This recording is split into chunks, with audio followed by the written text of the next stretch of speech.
Jackson Reed strode through the towering glass doors of Hawkins and Moore with the confidence that only came from victory. At 29, he was the youngest and brightest attorney the firm had ever seen, a rising star whose sharp tongue and ruthless courtroom tactics had already earned him a corner office on the 23rd floor. The walls were lined with photos of him, shaking hands with powerful clients, city officials, Wall Street executives, even a smiling mayor, whose scandals Jackson had neatly swept under the rug.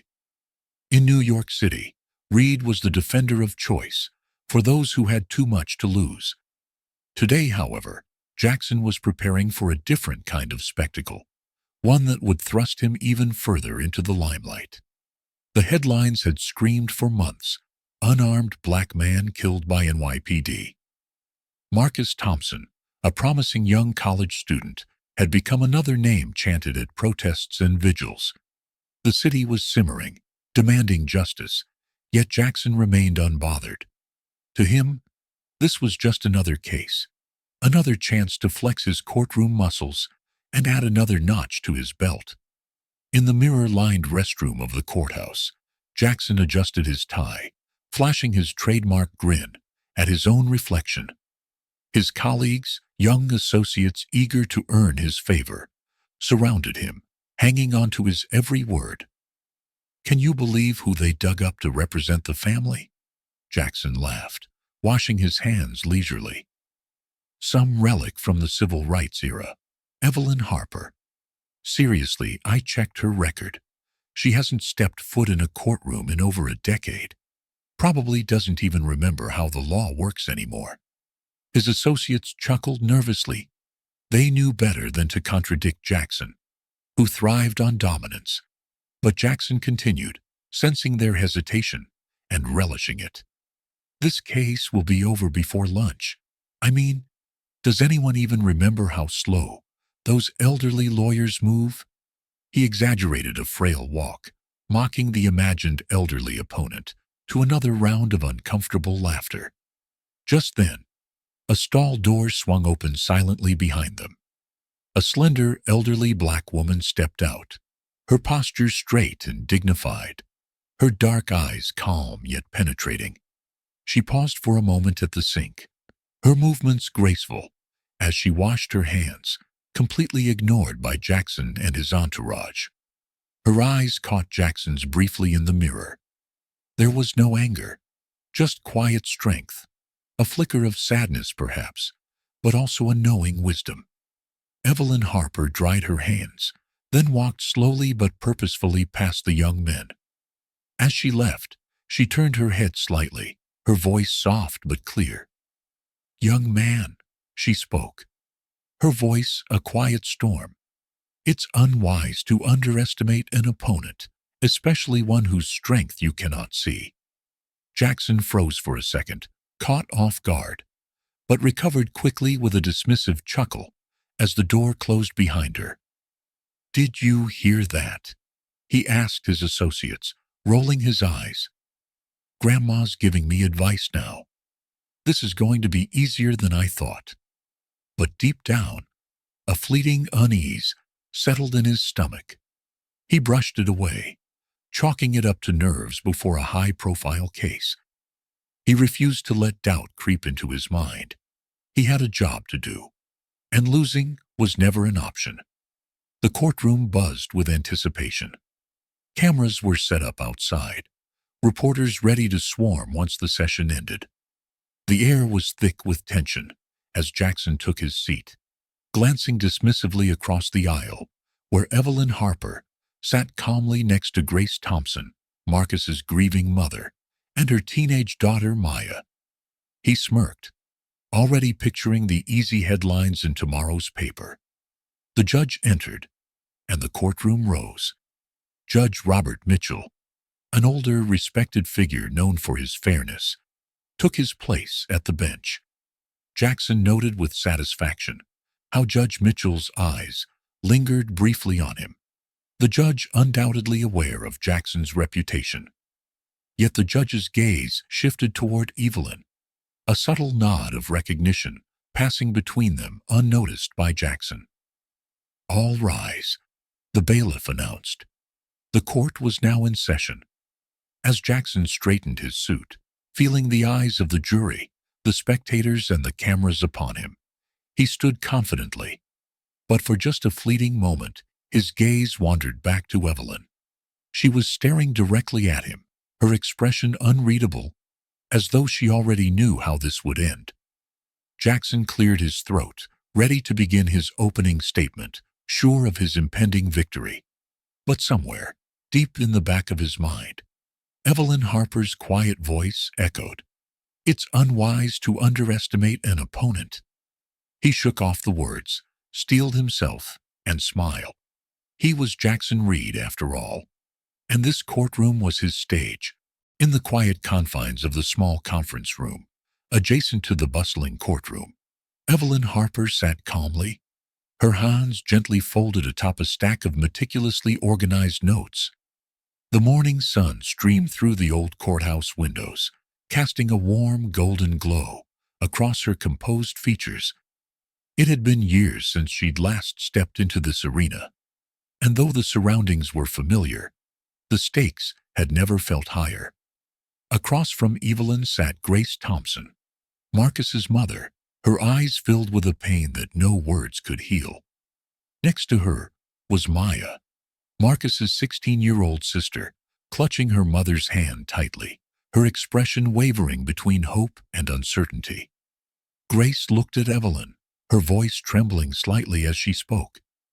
"Miss Harper, I can't tell you how grateful we are that you're here, but forgive me. You haven't been in court for so long. This lawyer, Jackson Reed, they say he's ruthless. Do you think we even stand a chance?" Evelyn's gaze met Grace's, filled with empathy but unwavering strength.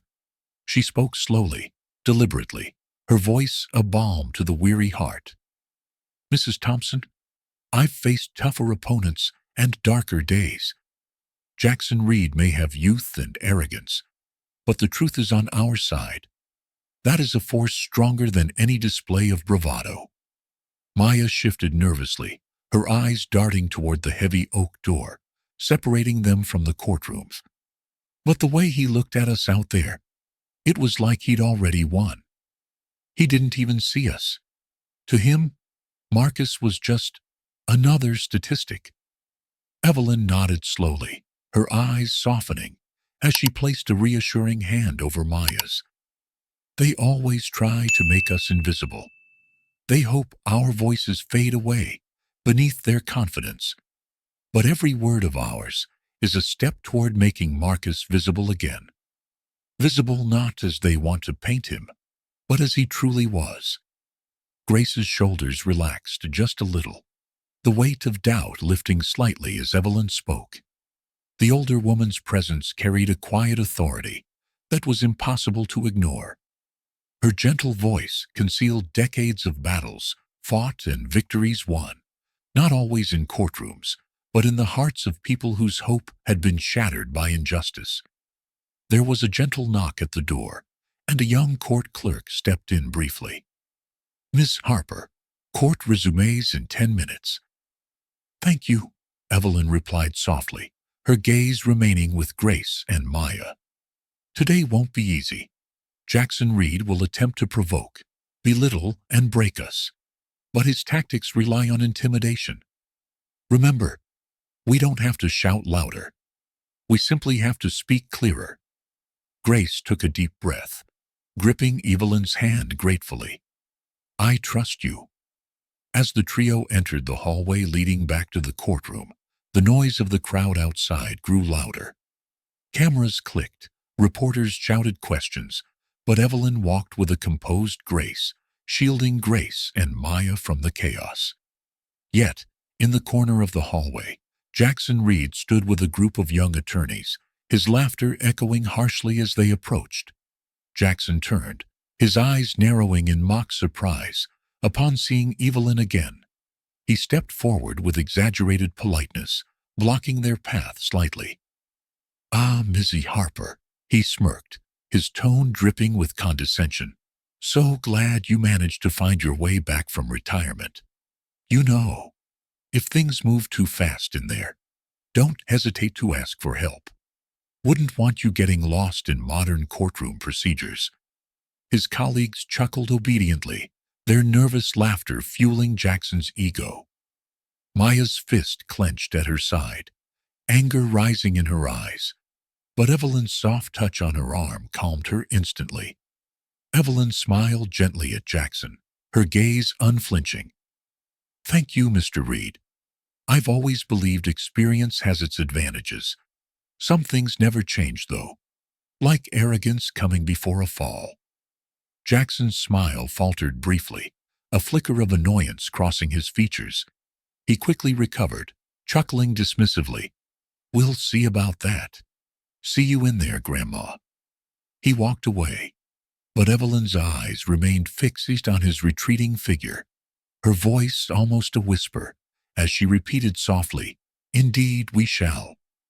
Inside the courtroom, Judge Mitchell watched Evelyn enter, his eyes reflecting a complicated mix of respect and nostalgia. Though he showed no outward favoritism, his memories raced back to his early days as a young lawyer, when Evelyn had been his mentor. It was Evelyn who had taught him the essence of justice, that the scales could only balance when the powerful were held accountable. Judge Mitchell's gavel struck, calling the courtroom to order. The air thickened with anticipation, every eye on Evelyn and Jackson as they took their places. Reporters scribbled notes furiously, sensing a story larger than the one they'd anticipated. Jackson stood first, exuding confidence, as he addressed the jury in his opening statement. "Ladies and gentlemen, let's be clear about what happened that night. Marcus Thompson was no innocent bystander. Oh, he was a threat, plain and simple. The officers acted not only in self-defense, but in defense of this city's safety." His voice was forceful, commanding. He painted a picture of Marcus as dangerous, reckless, someone society was better without. His words cut deep, each sentence calculated to sway the jury's emotions. As he sat down, he cast a triumphant glance at Evelyn, smugly confident in his ability to control the narrative. Evelyn rose slowly from her seat, her small frame somehow towering in dignity. Her voice, calm yet piercing, resonated through the courtroom. Marcus Thompson was a young man full of dreams, a son, a brother, a student. His crime? Simply existing in a world that feared him because of the color of his skin. His life was silenced, not by necessity, but by unchecked power. She paused, allowing the weight of her words to sink in. Today is not just about Marcus. It's about whether we choose to accept fear as an excuse for violence. It's about whether we decide that justice is blind to color or blinded by it. The courtroom fell silent, moved by the raw truth in Evelyn's statement. Even the jurors appeared unsettled, glancing at each other uneasily. Judge Mitchell watched Evelyn with quiet admiration, though his expression remained neutral. Jackson shifted uncomfortably in his seat, visibly irritated by the attention Evelyn's simple yet powerful words had garnered.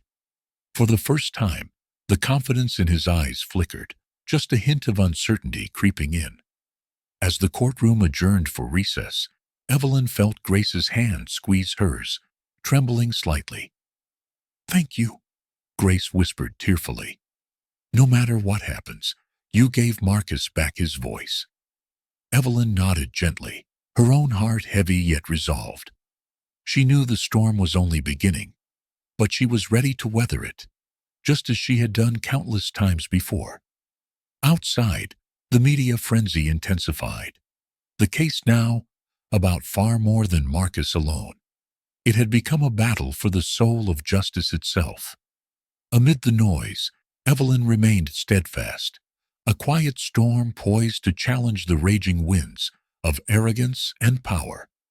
And somewhere deep inside, Jackson Reed, despite his bravado, began to feel the first tremors of a fear he couldn't quite name. The courthouse halls buzzed with nervous energy as reporters lingered, eyes sharp and cameras ready, eager to capture every nuanced moment of the high-profile case now unfolding. Inside the courtroom, tension thickened the air, each breath drawn heavily by those awaiting the clash between the seasoned, calm Evelyn Harper and the arrogant young attorney, Jackson Reed.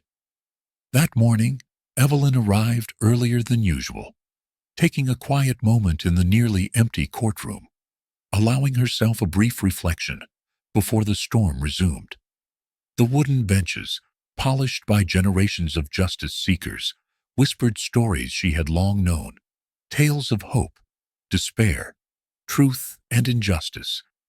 They spoke now in solemn tones, reaffirming why she'd come out of retirement. Marcus deserved better than what the system had given him. Evelyn adjusted her glasses, opening a thick folder brimming with carefully gathered evidence. As she flipped through documents marked with yellow highlights and neat annotations, her mind sharpened. She was preparing for a battle that went beyond a single young man's tragedy. It was a confrontation with systemic prejudice, a disease deeply embedded in the very bones of institutions like the one she now sat within. Suddenly, the echoing footsteps of polished shoes pierced the room's calm. Evelyn glanced up calmly, recognizing the overly confident stride of Jackson Reed. His presence was impossible to ignore. Tall, poised, and meticulously dressed, he moved through the courtroom with the casual arrogance of a man who saw victory as his birthright. Jackson slowed deliberately as he approached, a mocking smirk already etched on his lips. "Good morning, Miss Harper," he drawled sarcastically. "I hope you're well rested. You know, I could recommend some excellent senior-friendly hotels if those old bones of yours are struggling with city life." Evelyn met his gaze unflinchingly, unfazed by his crude attempt at intimidation. She offered a quiet, knowing smile in return, her voice steady. "Rest assured, Mr. Reed, I've faced tougher environments than this courtroom, and certainly tougher opponents." Jackson chuckled, folding his arms as he leaned casually against her table, invading her space. "Oh, I'm sure back in your day, things were different, but law has evolved. Are you sure you still remember how to keep up?" A few young associates standing nearby snickered softly, reveling in Jackson's condescending performance. Evelyn's calm exterior didn't falter, her eyes betraying neither anger nor hurt. Instead, they held an undeniable strength, refined by decades of dignity in the face of disrespect. "Some things never change, Mr. Reed," Evelyn replied gently, her words like iron beneath silk, like arrogance coming before a fall. Jackson's smirk momentarily flickered, replaced briefly by a shadow of irritation. But he quickly recovered, laughing dismissively. "We'll see who's falling soon enough. Enjoy your moment of fame, Grandma." He sauntered away to his table, still laughing arrogantly.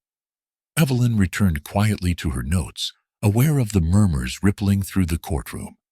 She felt the eyes of the jury and spectators who had witnessed Jackson's disrespect. His public display of arrogance had unintentionally set the stage in her favor, exposing his true character to those who would soon judge his words. As the morning progressed, the courtroom filled to capacity, anticipation high, as the first witness was called by the defense. Jackson Reed stood, adjusting his expensive cufflinks before confidently addressing the witness, Officer Ryan Maxwell, the first responder on the night of Marcus Thompson's death. Jackson began, his tone sympathetic, guiding the officer smoothly. "Officer Maxwell, please describe your initial assessment upon arriving at the scene." Maxwell, a veteran cop with a practiced air of authority, nodded gravely. "It was chaotic. Reports came in of a suspicious male threatening public safety. Upon arrival, Marcus Thompson matched the description given by dispatch." Jackson nodded approvingly, building his narrative carefully. And how did Mr. Thompson react when approached? He was confrontational, Maxwell asserted confidently. Uncooperative, aggressive. We followed protocol, but he resisted. Tragically, in the struggle that ensued, deadly force was necessary. Jackson cast a knowing glance toward the jury, emphasizing his point. You believed your life was in danger? Absolutely, Maxwell declared emphatically. I feared for my safety and that of my fellow officers. Jackson turned dramatically, nodding to the jury. Thank you, Officer Maxwell. No further questions. Evelyn rose calmly, her movements slow but deliberate as she approached the witness stand. Her calm demeanor contrasted sharply with Jackson's theatrics. She looked Maxwell directly in the eyes, her voice measured. Officer Maxwell, you mentioned Marcus Thompson, matched the description of a suspicious individual. Could you elaborate on this description provided by dispatch? Maxwell hesitated briefly, uncertain. It was a young African-American male, early 20s, wearing a dark hoodie. Evelyn tilted her head gently, her tone inquisitive yet steady. So, no specifics beyond age, race, and clothing? Maxwell shifted uncomfortably, aware of the implication. No, ma'am. Isn't it true, Officer Maxwell, that Marcus Thompson was simply walking home from his evening classes at the community college, wearing a hoodie because it was cold, as many students do? Evelyn paused deliberately. Wouldn't you agree that a description based solely on race, age, and clothing is dangerously vague? Maxwell's confidence wavered. I suppose. Evelyn pressed softly yet firmly. Would you have considered Mr. Thompson a threat if he were white, Officer Maxwell? Objection. Jackson interrupted angrily, rising sharply. Speculative, sustained. Judge Mitchell interjected calmly. Ms. Harper, rephrase. Evelyn nodded graciously. Officer Maxwell, prior to approaching Marcus, had he displayed any suspicious or violent behavior? Maxwell hesitated again.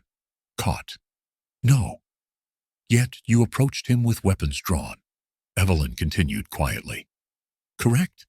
Maxwell's eyes lowered, unable to deny the truth. Yes. Evelyn let the silence linger, the point powerfully made. No further questions. During a brief recess, outside the courtroom, Alyssa Bennett, one of Jackson's junior associates, watched from a distance as Jackson huddled with Maxwell, clearly agitated by the damaging cross-examination. Alyssa felt unease, gnawing at her conscience.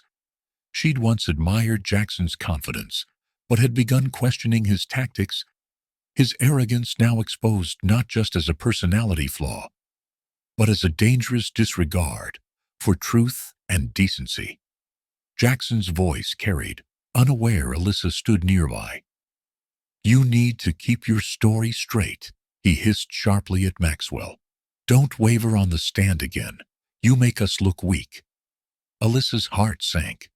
She knew what she'd overheard was improper, bordering on unethical intimidation.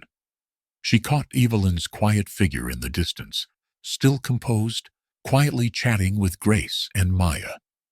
There was dignity there, a stark contrast to the frantic desperation in Jackson's voice. Unseen by others, Alyssa made a quiet internal vow. She'd entered law to seek justice, not to be complicit in its betrayal. Jackson's arrogance had started revealing something far more sinister beneath the surface, something she could no longer ignore. Later, as court reconvened, Jackson maintained his bravado, presenting a facade of control, despite the cracks Evelyn had skillfully exposed. Yet, something had shifted. Jurors watched him differently, his initial charisma tarnished by moments of exposed arrogance and implied bias. Evelyn had quietly begun shifting the jury's perception, one calculated, gentle question at a time. As the day drew to a close, Grace squeezed Evelyn's hand tightly, her voice shaking with gratitude. "I was worried at first, but seeing you stand against him so calmly, it gave me hope." Evelyn smiled warmly, though exhaustion flickered briefly in her eyes. "Hope is our strongest ally, Mrs. Thompson. It's why they try so hard to break it." Across the room, Jackson Reed gathered his papers roughly, frustration evident in his scowl. He'd anticipated an easy victory. Now, for the first time in his burgeoning career, he felt the uncomfortable bite of fear. Evelyn Harper was proving herself not the frail old woman he'd mockingly labeled her, but rather a quiet force whose strength ran deeper than any courtroom drama. And somewhere beneath his outward arrogance, Jackson Reed felt the unsettling truth of Evelyn's words.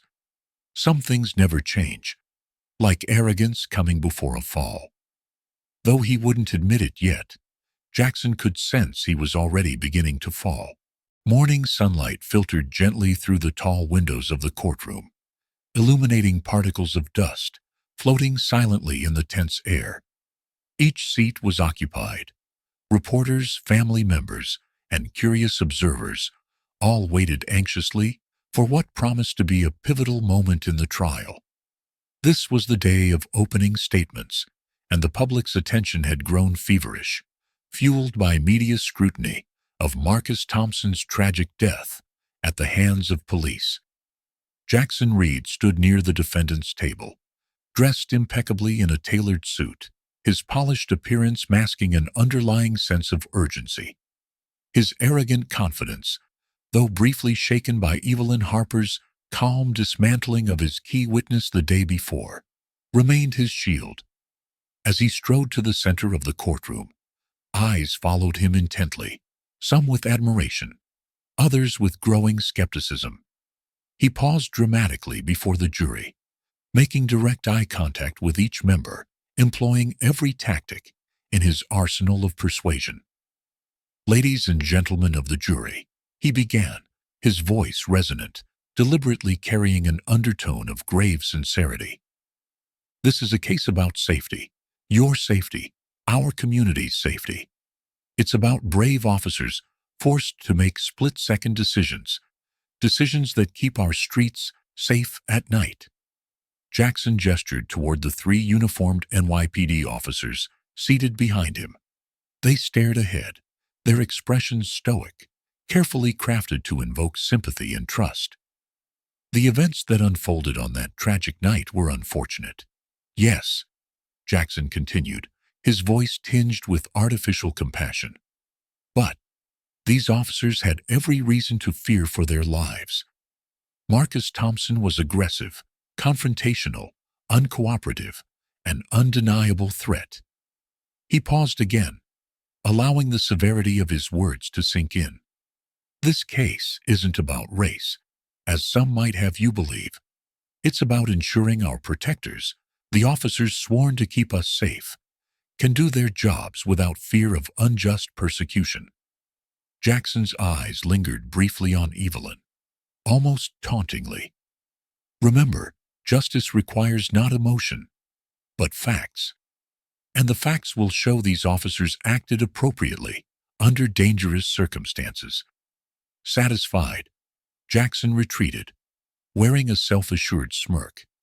He believed he'd set the narrative, painting Marcus as a menace, shaping public perception, just as he'd done in countless cases before.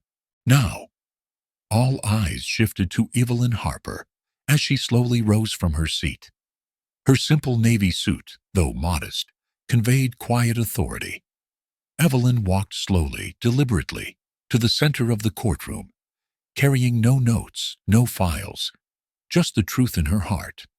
A palpable hush fell over the room, the weight of expectation heavy in the air. She took a deep breath, meeting the eyes of each juror with a calm, unwavering sincerity. "Ladies and gentlemen, this case is indeed about safety, but not in the way my colleague suggests." Her voice was soft, yet it resonated deeply, commanding silent attention. "It's about whether we are safe from the very people sworn to protect us. It's about whether justice truly applies to all, or only to a privileged few. She paused, allowing her words to permeate the heavy silence. Marcus Thompson was a young man, barely 22 years old. He was a student, full of dreams, ambitions, aspirations, a life cut short, not by unavoidable tragedy, but by unchecked power, by bias disguised as fear. Evelyn's eyes softened with empathy as she turned toward Grace Thompson, seated in the front row, tears welling silently in her eyes. Marcus's mother is here today, not seeking revenge, but justice. The justice that Marcus deserved the moment he was born. A justice system that sees beyond skin color, clothing, and stereotypes. Her voice steadied, the quiet power of her message cutting deeper than Jackson's practiced theatrics. You will hear evidence of contradictions, of deliberate misstatements, of attempts to cover up actions that cannot be justified. Remember, justice isn't only about law. It's about conscience, truth, and accountability. In the judge's seat, Robert Mitchell listened intently, his face revealing nothing. But inside, a quiet storm brewed. Evelyn's words, calm and steady, echoed memories from years past, of days when he himself stood uncertainly beside her, learning from her unwavering commitment to fairness. It was Evelyn who had taught him that true justice required more than rules. It demanded courage and integrity. Watching Evelyn now, Judge Mitchell felt admiration mixed with deep conflict. How could he remain impartial when the woman who had taught him everything about justice stood before him, still fighting the same battles he once stood alongside her in? As Evelyn finished her opening statement and returned to her seat, the courtroom seemed suspended in time. Her words lingered heavily, having deeply touched many in attendance. Even those who had initially dismissed her felt a stirring uncertainty. In the gallery, Alyssa Bennett sat motionless, her pulse quickening as she replayed Evelyn's words in her mind. The dignity, clarity, and undeniable authenticity of Evelyn's speech stood in stark contrast to Jackson's calculated display. The truth of Marcus Thompson's humanity, once abstract, felt painfully real. Alyssa's loyalty to Jackson had wavered before. Now, it was on the brink of collapse. She glanced at Jackson, who sat with arms crossed, brows furrowed. His expression revealed annoyance and a hint of unease. For the first time in his career, Jackson Reed felt doubt creep in. Evelyn Harper wasn't a frail adversary. She was formidable, in a way he hadn't anticipated. Jackson, sensing Alyssa's eyes on him, shot her a sharp, questioning glance.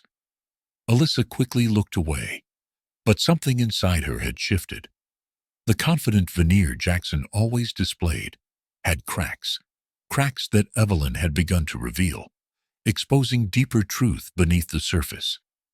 During the short recess, reporters swarmed outside, their questions becoming sharper. A veteran journalist approached Evelyn, her eyes respectful. "Miss Harper, you came out of retirement for this case. Why now?" Evelyn smiled slightly, her answer gentle but firm. "Because silence is consent. Marcus Thompson's death isn't isolated. It's part of a deeper pattern. I couldn't remain silent, knowing the truth." Across the hall, Jackson answered questions with forced confidence, dismissing Evelyn's words as sentimental distractions. Yet, doubt lingered behind his arrogant facade.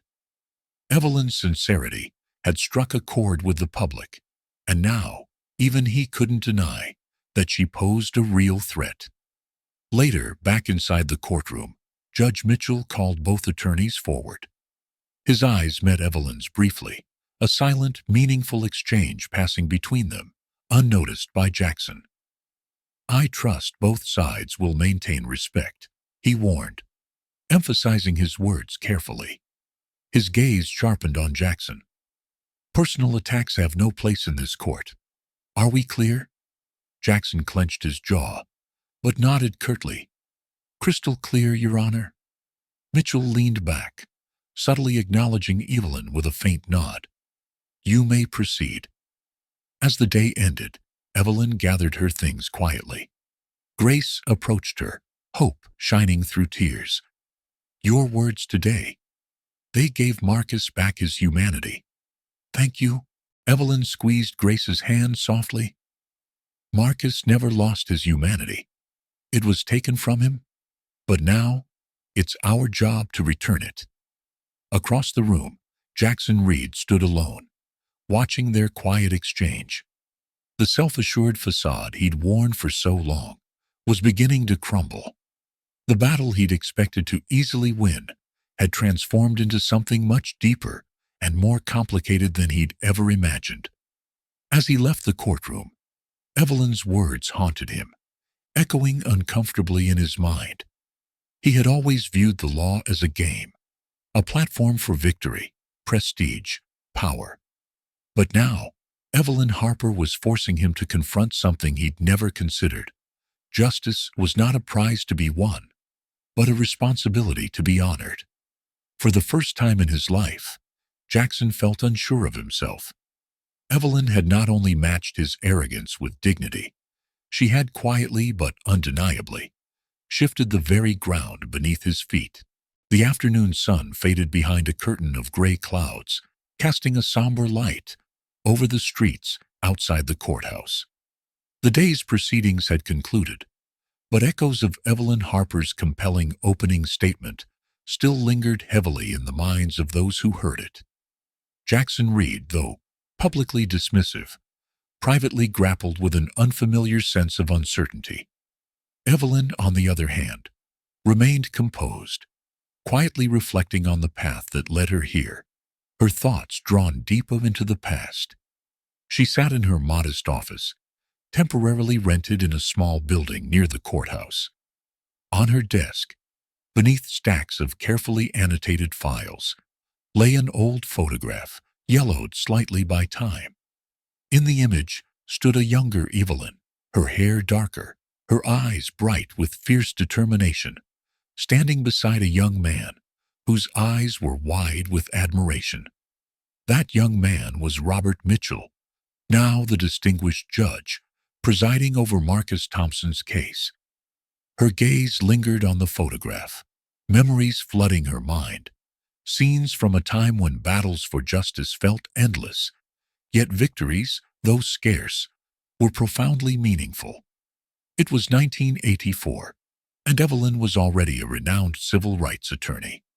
Robert Mitchell had been her brightest protege, fresh out of law school, eager to learn, idealistic yet hesitant.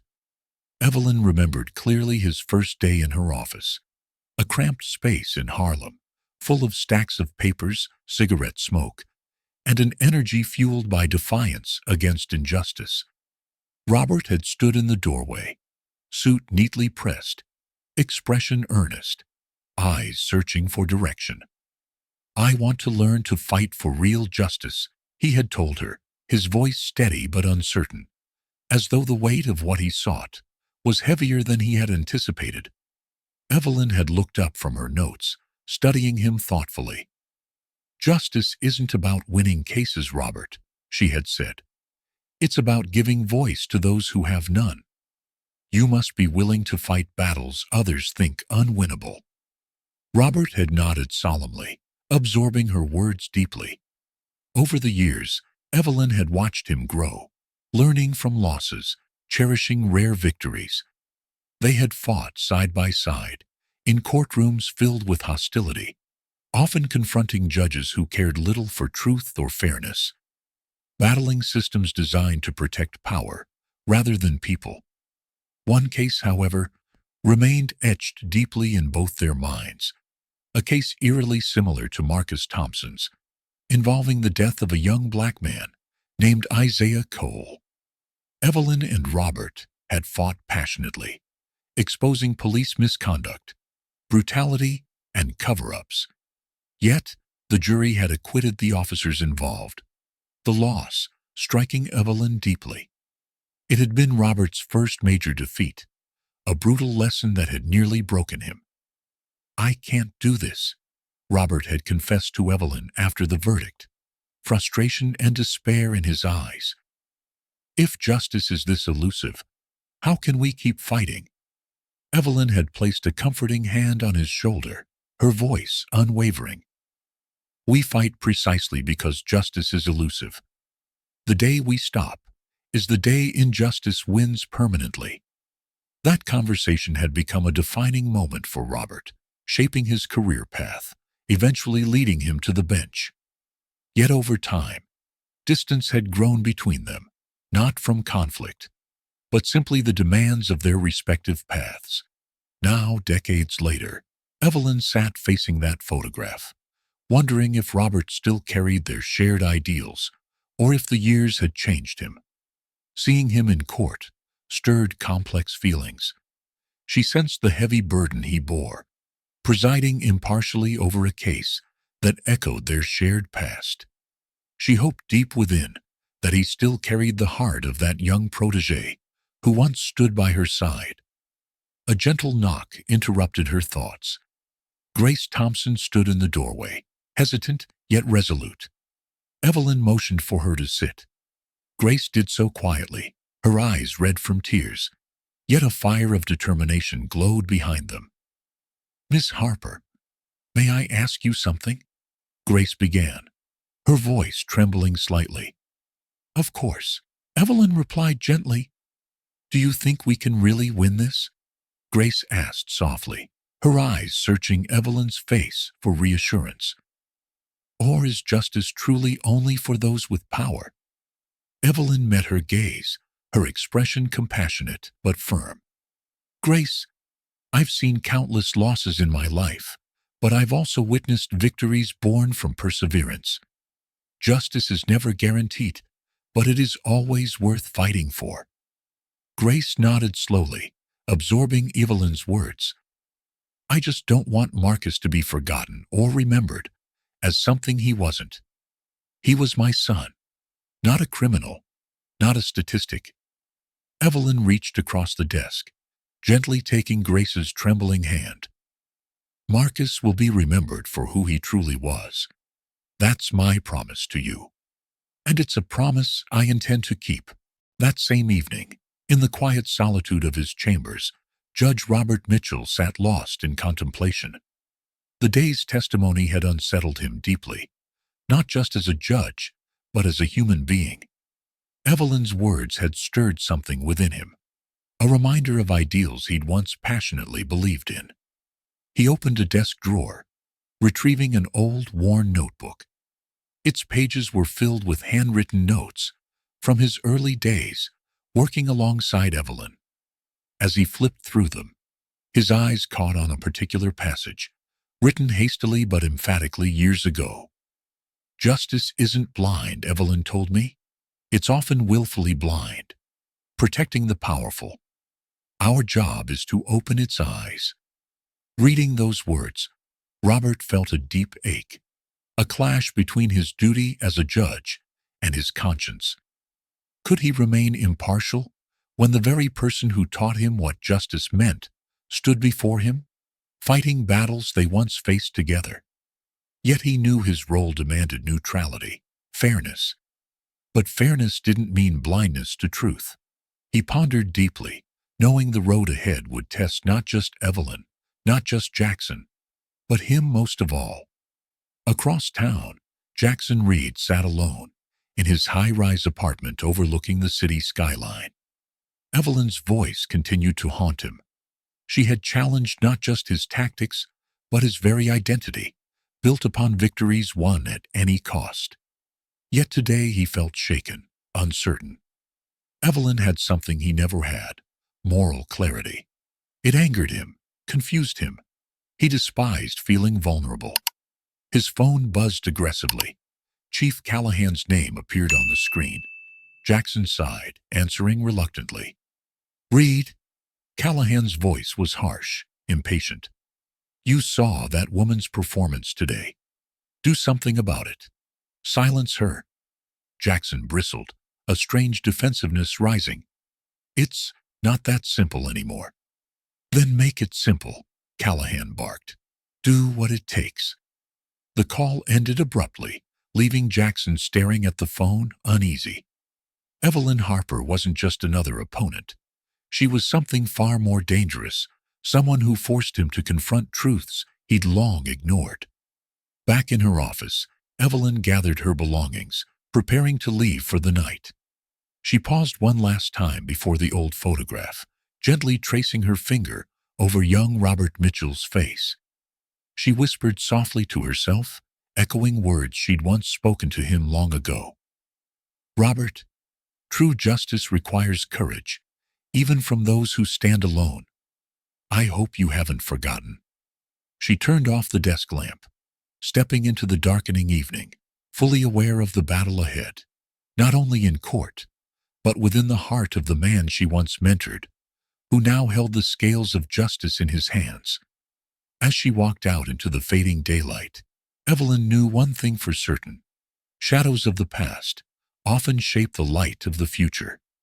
The outcome of Marcus Thompson's case wouldn't just hinge on evidence or arguments, but on the courage of those willing to confront uncomfortable truths, including Robert Mitchell himself. The courtroom buzzed with anticipation. On another crisp autumn morning, a palpable sense of tension hanging in the air. The high ceilings seemed to amplify every whispered conversation, every shifting movement. Reporters scribbled notes feverishly, knowing the story unfolding before them was not merely about Marcus Thompson. It was becoming a reckoning for an entire system. Jackson Reed strode into the courtroom with a rehearsed swagger, determined to regain control. Yesterday had been unsettling, Evelyn Harper's quiet resilience unnerving him more than he cared to admit. Today, he was resolved to reestablish his dominance, to remind everyone why he was feared and respected in equal measure. Evelyn arrived moments later, carrying a leather-bound notebook and a single manila folder. Her serene presence was a stark contrast to Jackson's brash confidence. She nodded respectfully to Judge Mitchell, who briefly met her gaze with an unreadable expression before commencing proceedings. Mr. Reed, Judge Mitchell began formally, you may call your first witness.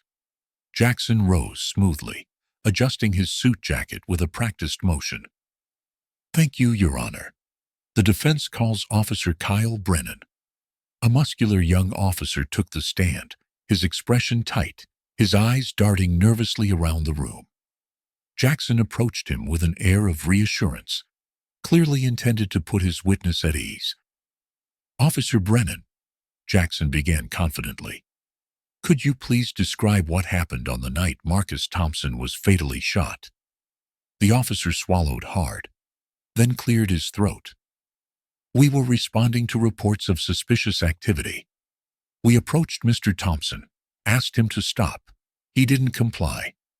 Instead, he reached into his jacket suddenly. It looked like he was going for a weapon, so I acted accordingly. Jackson nodded slowly, letting the words hang in the air for effect. And did you find a weapon on Mr. Thompson?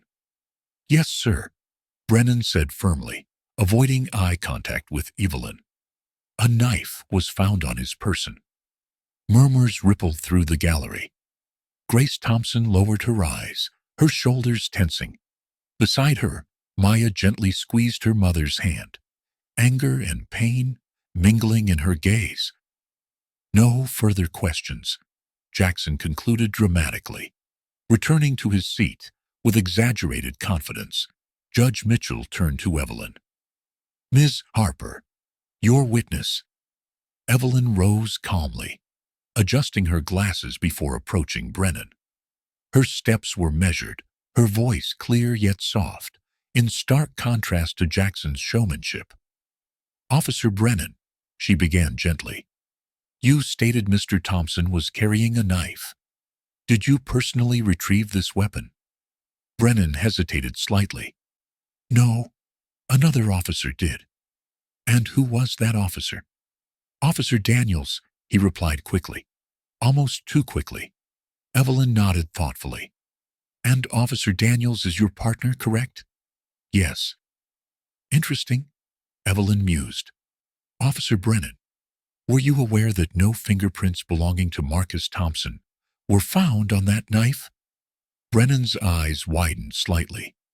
I don't know about that. No. Evelyn pressed softly.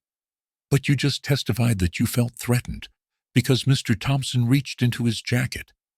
If he truly had a knife, wouldn't his fingerprints be present? The courtroom fell silent. Brennan shifted uncomfortably, eyes darting toward Jackson for support. Jackson stiffened, the confident smirk on his face faltering briefly. Evelyn continued, her voice unwavering. Also, Officer Brennan, surveillance footage shows you shouting at Mr. Thompson to stop, correct? Yes. Did Mr. Thompson appear to hear you clearly? Or was he perhaps wearing headphones, as numerous witnesses have reported? Brennan's voice tightened. I didn't notice headphones. Yet photographs and witness accounts confirm he had earbuds on at the time, Evelyn said, retrieving the manila folder from her table. Did you ever give Mr. Thompson a clear chance to comply, Officer Brennan? Brennan opened his mouth, then closed it again, visibly shaken. I thought, you thought, Evelyn interrupted gently yet firmly. Or you assumed. Jackson jumped up, raising his voice. Objection, badgering the witness. Judge Mitchell paused thoughtfully. Overruled. Missy Harper, continue. Evelyn inclined her head gratefully, turning back to Brennan. Officer Brennan, isn't it true that you've been involved in 3 other incidents of excessive force complaints within the past 2 years? Brennan's face flushed. Those were dismissed. Yes, dismissed, Evelyn echoed quietly. After interventions by Hawkins and Moore, the firm defending you today. Interesting, isn't it? Brennan stared blankly, words failing him. Evelyn paused, allowing the weight of her words to permeate the silence. No further questions, Your Honor, she finally said, stepping away, leaving Brennan visibly shaken. Jackson's jaw tightened, anger flaring in his eyes. He had expected Evelyn to falter under pressure, yet instead, she had meticulously chipped away at his carefully constructed narrative. Throughout the exchange, Alyssa Bennett, Jackson's young associate, had been scribbling notes furiously. Each word Evelyn spoke hit Alyssa hard. Doubts she had been suppressing began to rise. She glanced toward Grace and Maya, the quiet grief and silent strength in their faces profoundly affecting her. Alyssa remembered overhearing Jackson earlier that week, instructing witnesses on what to say, dismissing inconvenient facts.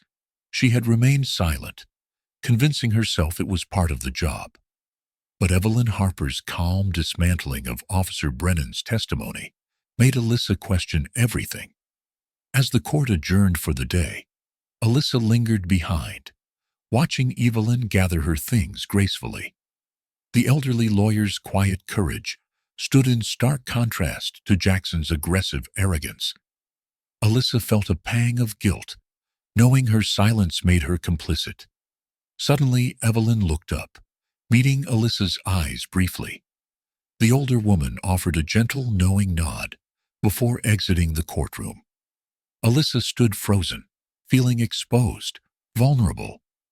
Evelyn's gaze had pierced through her, silently challenging her to do what was right.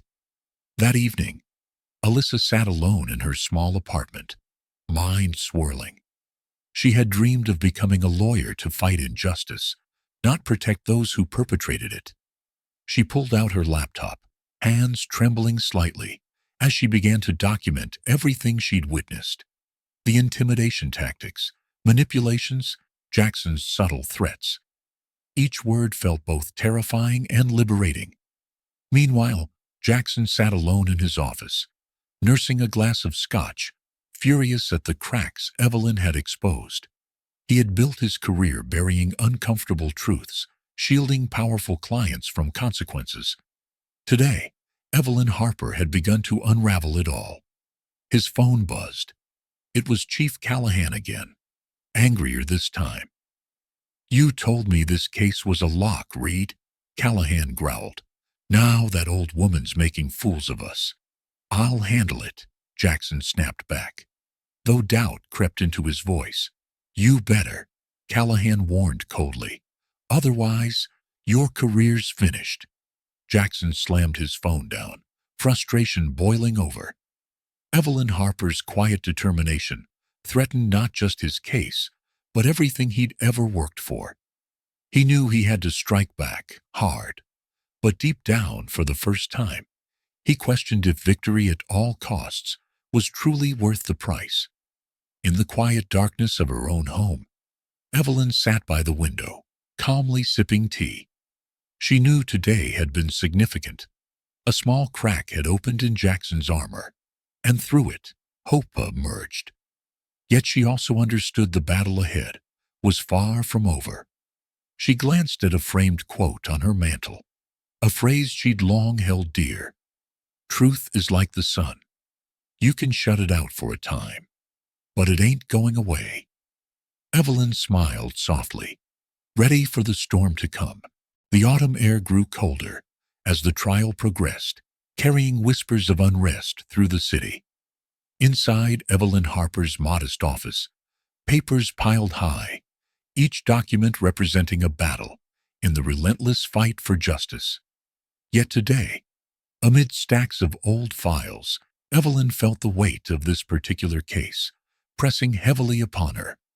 Late in the evening, after the courthouse had emptied, Evelyn remained at her desk, meticulously poring over the details surrounding Marcus Thompson's death. The inconsistencies troubled her deeply.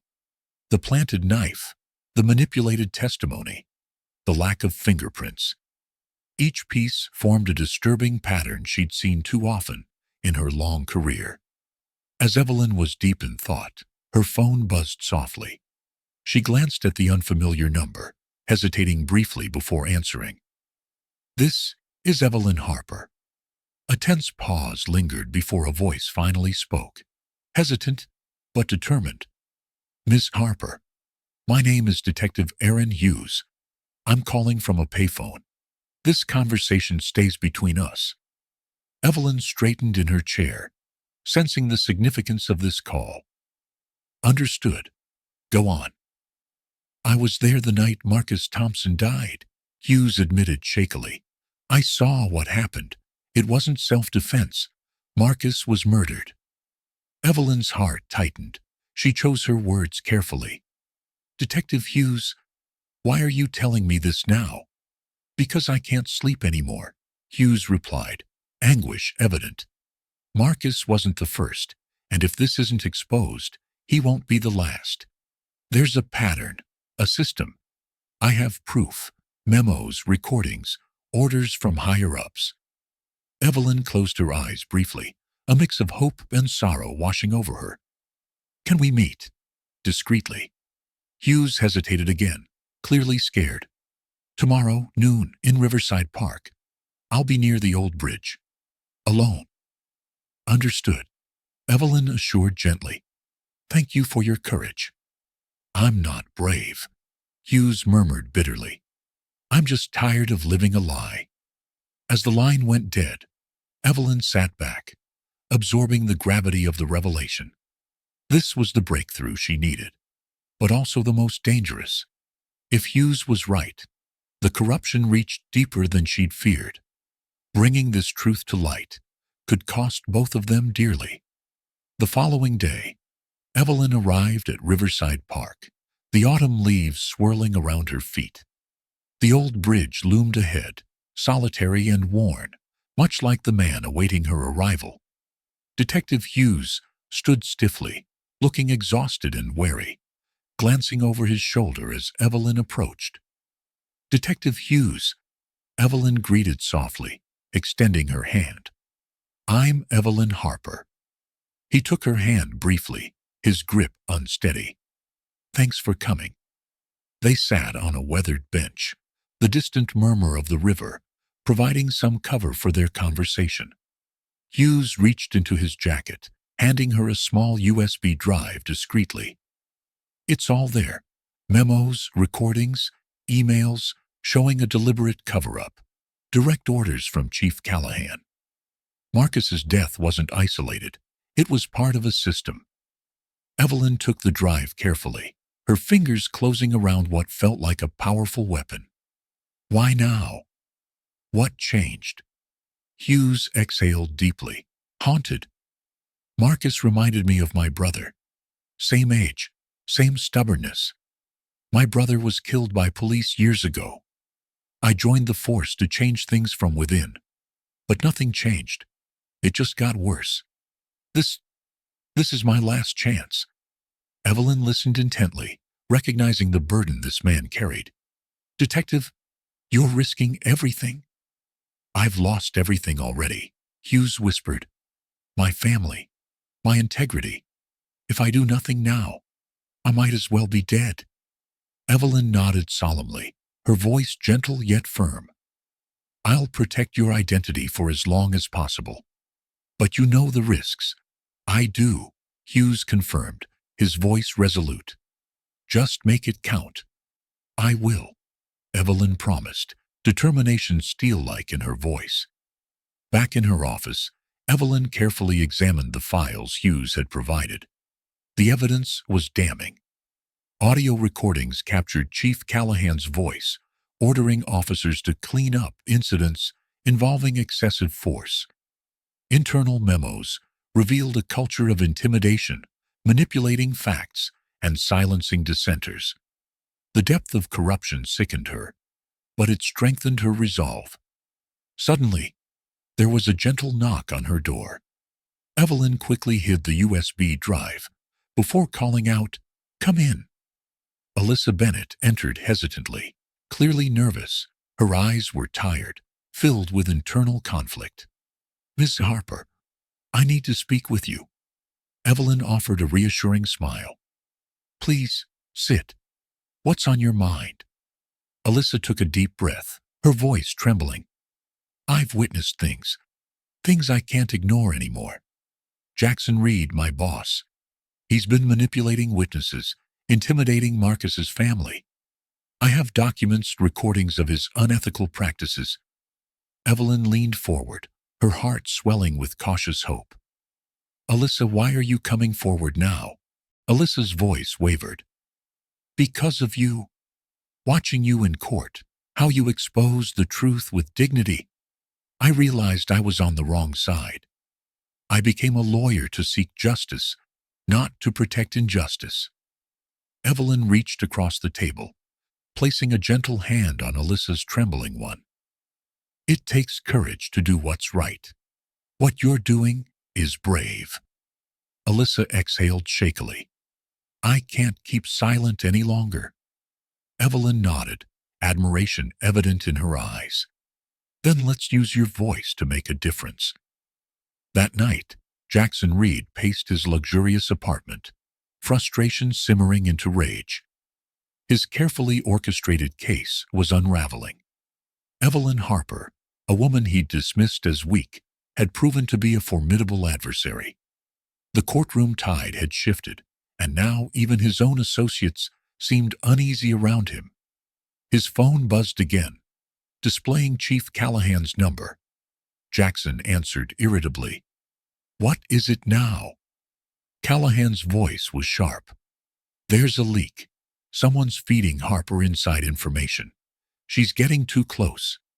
Jackson cursed under his breath. "I'll find the source." "You better," Callahan warned ominously, "because if Harper exposes this, we're all finished." Jackson ended the call abruptly, his mind racing.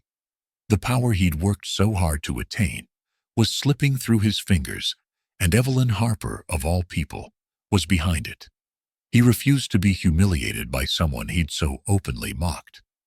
Meanwhile, Evelyn sat quietly at her desk, surrounded by the mounting evidence against Jackson Reed, Chief Callahan, and the entire corrupt network within the NYPD. Alyssa's bravery, combined with Detective Hughes's revelations, provided a clear path forward, though one fraught with peril. Meanwhile, Evelyn sat quietly at her desk, surrounded by the mounting evidence against Jackson Reed, Chief Callahan, and the entire corrupt network within the NYPD.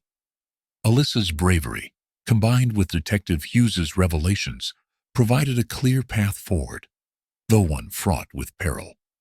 She knew releasing this evidence publicly would ignite a firestorm, challenging powerful figures and risking her own safety.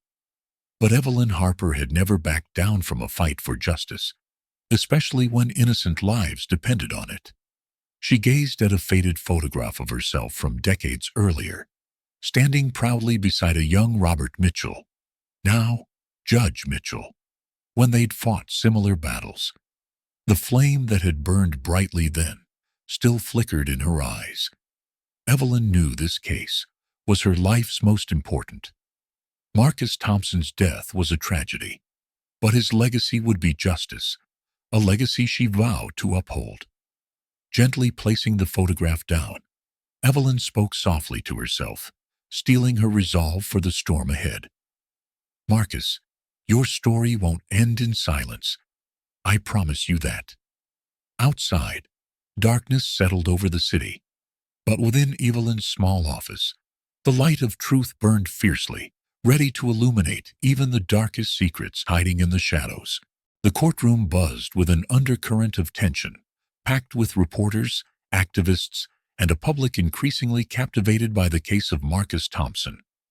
The stakes had never been higher, and everyone sensed the change in the air.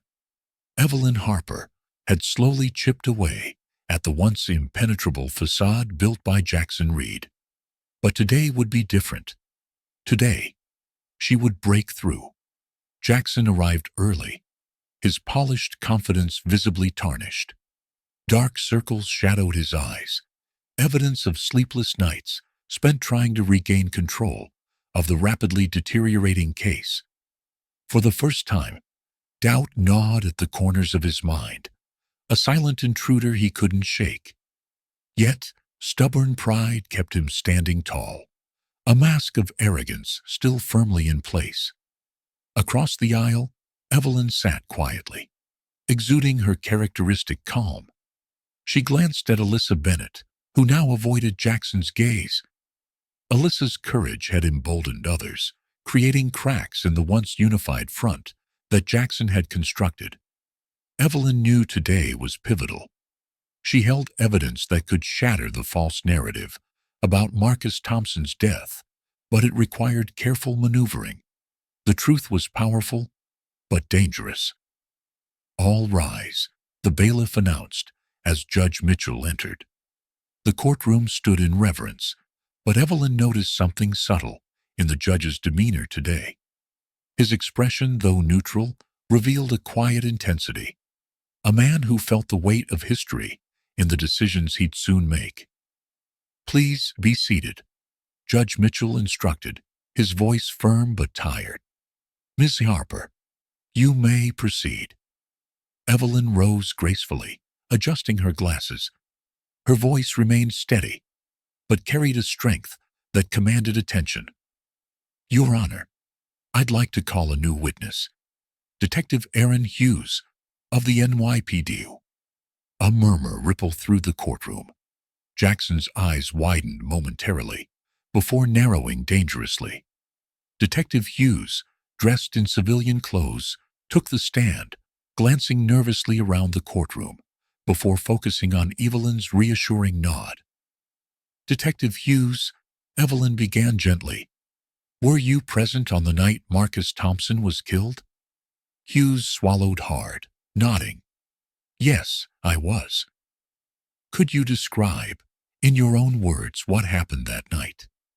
Hughes hesitated, took a deep breath, and began. "Marcus Thompson wasn't resisting arrest. He never threatened us. He was cooperating fully. Officer Daniels panicked and fired without cause. Marcus wasn't armed. The knife was planted after. Gasps erupted. Cameras flashed. Reporters scribbled furiously. Jackson leaped to his feet, voice booming. "Objection." This testimony contradicts sworn statements. Overruled, Judge Mitchell replied firmly. Continue, Detective. Hughes glanced at Jackson, fear mingling with defiance. There's more. After the shooting, I was ordered by Chief Callahan to falsify reports. We were threatened, told if we spoke up, we'd lose everything. Evelyn moved forward cautiously. Detective, do you have any proof supporting your claims? Hughes reached into his pocket, pulling out a small recorder. Yes, ma'am. I recorded conversations with Chief Callahan, ordering cover-ups, and other officers discussing the planting of evidence. Jackson felt his pulse quicken, rage and panic swelling inside. This wasn't just unexpected. It was catastrophic.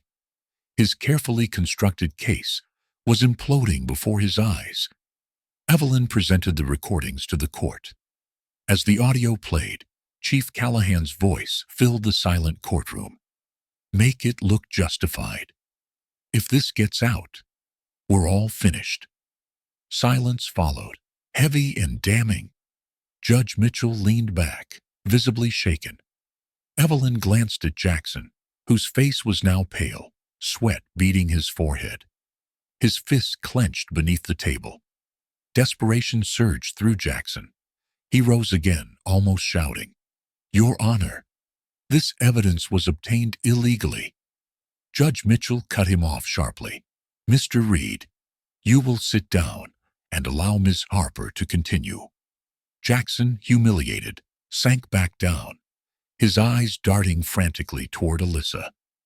Why didn't you warn me about this? He hissed under his breath. Alyssa avoided his gaze, her posture rigid, her loyalty irreversibly shifted.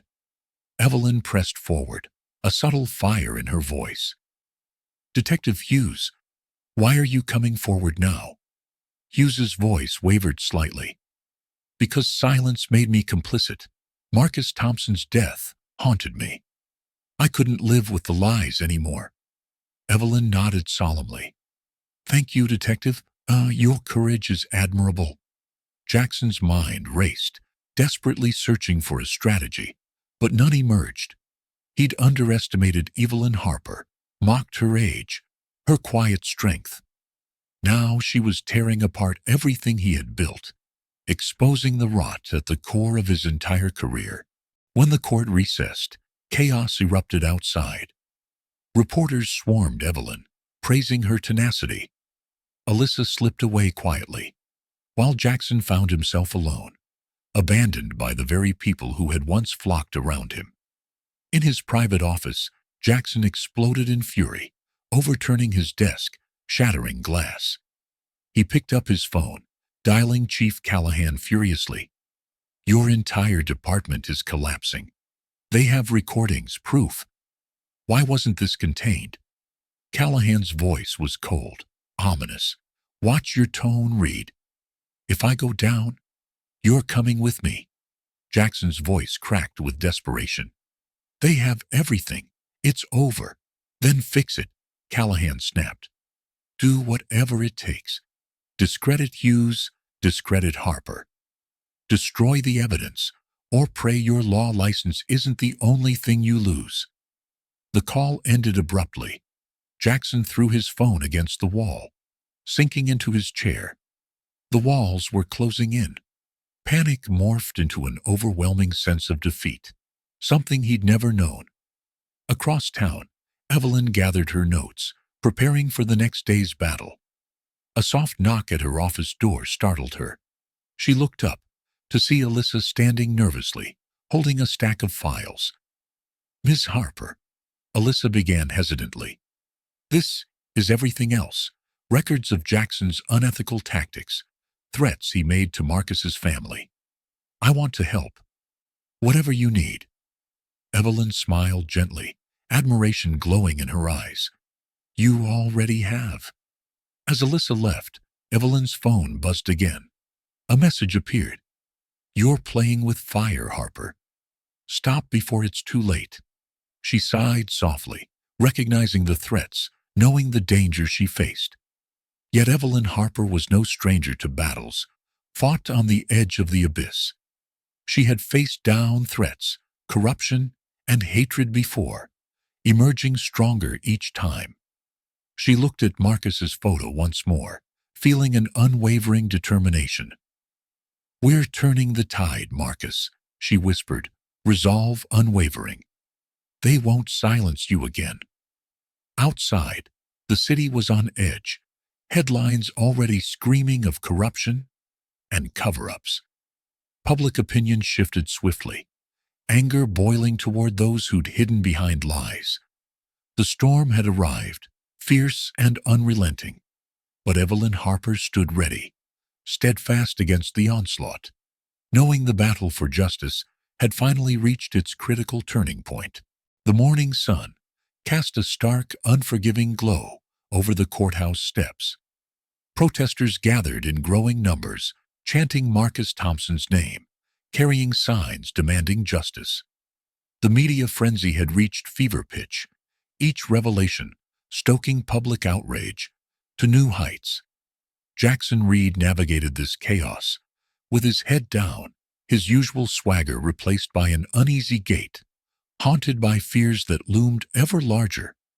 Inside, Alyssa Bennett sat quietly in a dimly lit corner of a cafe, eyes focused nervously on the entrance. She clutched a folder tightly, its contents bearing a weight heavier than the thick stack of documents suggested. This was her moment of reckoning, a choice she knew would irrevocably alter the course of her life. Yet despite the fear bubbling within her, a quiet strength emerged, forged in the fire of witnessing Jackson's ruthless tactics firsthand. The door chimed softly, and Evelyn Harper entered, her graceful presence radiating calm, even amid the turbulent storm engulfing them. Evelyn caught sight of Alyssa and approached slowly, offering a reassuring smile that conveyed both warmth and understanding. "Miss Harper," Alyssa began hesitantly, her voice trembling slightly. "Thank you for meeting me." Evelyn sat across from her, her eyes softening with kindness. "Of course, Alyssa. I know this isn't easy." Alyssa swallowed hard, her heart pounding, as she slid the folder across the table. "These are Jackson's private notes, memos, and emails, everything that shows his involvement in intimidation tactics, threats against witnesses, including Marcus's family, Grace and Maya." Evelyn's expression darkened slightly as she opened the folder, scanning through pages filled with damning evidence. A quiet fury simmered beneath her calm demeanor, knowing that this level of betrayal ran deeper than mere professional misconduct. It was an attack on truth itself. "You've done the right thing," Evelyn said softly, locking eyes with Alyssa. "This took immense courage." Alyssa looked away briefly, guilt flashing across her face. "I was part of it, Miss Harper. I stood by, watched, even participated in some things that shame me. But I can't be silent anymore. Marcus's death, Grace and Maya's pain, they deserve justice." Evelyn placed a comforting hand on Alyssa's trembling one. "It's never too late to stand up. And today, you've taken a stand against injustice itself." Alyssa's shoulders relaxed slightly, tears welling in her eyes, a mixture of relief and lingering sorrow. "He'll come after me, won't he? Jackson doesn't take betrayal lightly." Evelyn nodded slowly, her voice steady with resolve. "He'll try, but you're not alone anymore. Truth has a way of protecting those who dare to speak it." Meanwhile, Jackson sat in his office, pacing furiously. His anger had transformed into raw paranoia, gnawing at the edges of his sanity. He'd received word that Alyssa hadn't shown up to work, rumors swirling that she'd been seen meeting Evelyn. Betrayal burned like acid in his veins, fueling a rage that threatened to consume him. He dialed Alyssa's phone repeatedly, each unanswered call deepening his sense of helplessness. "Answer, damn it!" he shouted, slamming the receiver down violently. He felt cornered, surrounded by invisible enemies, every ally he thought he had, slipping away one by one. His door burst open suddenly, startling him. Chief Callahan stormed in, face flushed red with barely contained fury. "Read! Explain this!" Callahan threw a copy of the morning newspaper onto Jackson's desk. The headline screaming, "Star Attorney, Accused of Witness Intimidation." Jackson paled, staring in disbelief. "What? What is this?" Callahan's voice lowered dangerously. "Your associate, Bennett. She leaked everything. 2 witness threats, emails, memos, all exposed.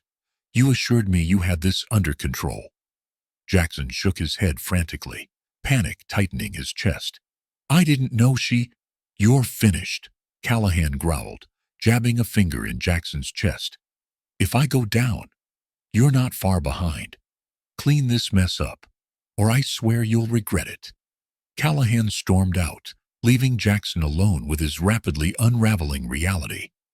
Desperation clawed at him, and he picked up his phone again, dialing Alyssa's number once more. Finally, she answered, her voice trembling yet resolute. "Jackson, it's over," Alyssa said coldly. "I've given everything to Evelyn Harper. Your lies, threats, it's all coming to light." "How could you?" Jackson screamed, fury boiling over. "After everything I did for you, I made you." "No, Jackson," Alyssa retorted sharply, her voice steadying. "You used me, manipulated, threatened. But I won't let you silence Marcus Thompson's truth. Justice matters more than your career." Jackson's breathing grew ragged, each word cutting deeper. "You'll regret this, Alyssa. I promise you." "No," Alyssa interrupted firmly. "The only regret I have is not speaking out sooner." She ended the call abruptly, leaving Jackson staring blankly at the dead phone. Back at the courthouse, Evelyn carefully compiled the evidence Alyssa provided. Each document further solidified the case against Jackson, painting a clear picture of deceit, intimidation, and abuse of power. She knew the risks of exposing this depth of corruption, aware that powerful forces were aligning against her. Her thoughts turned briefly to Marcus Thompson, to Grace and Maya, imagining their pain, their hope for justice. She had seen this battle countless times before, each fight a reminder of why she returned to the courtroom. After all these years, this wasn't merely about one case. It was about dismantling a system that allowed men like Jackson Reed to thrive. Protected by silence and fear, Evelyn's phone rang, jolting her from her thoughts. An unknown number flashed across the screen. Warily she answered, "Miss Harper." A distorted voice whispered chillingly, "You think you're brave, but bravery won't protect you or anyone you care about. End this crusade now, or there will be consequences." Evelyn's spine stiffened, her voice unshaken. "I've faced threats before. They didn't silence me then, and they won't silence me now." A sinister chuckle echoed on the other end. "This time is different. We're watching you." The call ended abruptly. Evelyn exhaled slowly, determination hardening her resolve. She wasn't naive. She knew the dangers. But if history had taught her anything, it was that true justice always came with a price she was willing to pay. Later that evening, Alyssa sat alone in her apartment, anxiety coiling tightly in her chest. She jumped at every shadow, flinching at each unexpected sound. But amidst the fear was a newfound sense of purpose, a spark ignited by Evelyn's quiet strength and unwavering resolve. Her phone buzzed. She hesitated before reading a text from an unknown number. "You not alone. Others are ready to speak out. You gave us courage." Tears blurred her vision as relief washed over her. The ripple effect of her actions was already spreading, breaking the chains of silence piece by piece. In the heart of the storm that was building around Jackson Reed, cracks turned into fissures, and the foundation of deceit, on which he had built his career, was collapsing rapidly. Betrayed by his own team, cornered by the truth, Jackson knew he stood at the brink of ruin. The betrayal was complete, but the true betrayal wasn't Alyssa's. It was his own. The betrayal of justice, integrity, and humanity itself. Outside, the city pulsed with anger, demanding answers, demanding change. The tide had irrevocably turned, the storm now poised to sweep away everything and everyone who had stood in the way. The courtroom buzzed with tense anticipation, packed tighter than ever, each spectator eager to witness the unfolding drama that had captured the city's attention. Reporters scribbled furiously, cameras flashed, and whispers rippled through the gallery, thick with speculation. The energy was electric, dangerous, unpredictable, and charged with a sense of impending climax. Jackson Reed entered, face pale, dark circles deepening under his eyes, betraying the toll recent events had taken. His polished image had shattered overnight, replaced by the desperate countenance of a man grappling with his downfall. Yet, arrogance lingered like a stubborn stain, a last-ditch attempt to cling to the facade he had cultivated for so long. Across the aisle, Evelyn Harper stood calm and dignified, a stark contrast to Jackson's jittery demeanor. Beside her sat Grace Thompson and her daughter Maya, their faces etched with exhaustion, but also a glimmer of hope. Grace gently squeezed Evelyn's hand, a silent gesture of trust and gratitude. Judge Robert Mitchell entered solemnly, his eyes briefly meeting Evelyn's. A flicker of unspoken respect passed between them, unnoticed by anyone else. He took his seat, gavel poised, ready to resume the proceedings that had rocked the foundation of justice in their city. Jackson rose slowly, determined to regain control. He had rehearsed this moment obsessively, convincing himself that he could still salvage his crumbling reputation by belittling Evelyn once more. He cleared his throat arrogantly, smirking in Evelyn's direction. "Your Honor," he began smugly, his voice dripping with contempt. "This trial has been burdened enough by outdated theatrics from opposing counsel. It's evident that Ms. Harper, with all due respect, is woefully out of her depth. Her age and absence from the courtroom have clearly diminished her understanding of modern legal procedure." Gasps echoed through the gallery. Even seasoned court reporters exchanged astonished glances, shocked by Jackson's audacity. Evelyn's expression remained composed, her gaze unwavering. Judge Mitchell's jaw tightened imperceptibly, his eyes narrowing. "Mr. Reed," he warned coldly, "careful now." But Jackson, fueled by desperation, continued recklessly. "Frankly, it's troubling that such an important case is in the hands of someone who can barely recall the basics of courtroom etiquette." The judge slammed his gavel sharply, the sound reverberating through the stunned courtroom. "Enough!"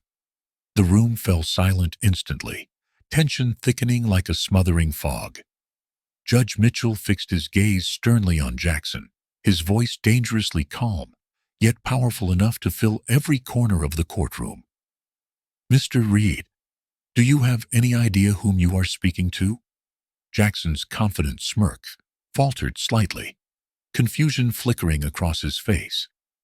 "I'm speaking to opposing counsel, Your Honor. And No," Judge Mitchell interrupted sharply, his voice cutting like steel. "You are speaking to Evelyn Harper. Do you understand the significance of that name?" Jackson's brow furrowed deeper, uncertainty creeping in. "I don't see how." Judge Mitchell rose slowly, his authoritative presence commanding absolute attention.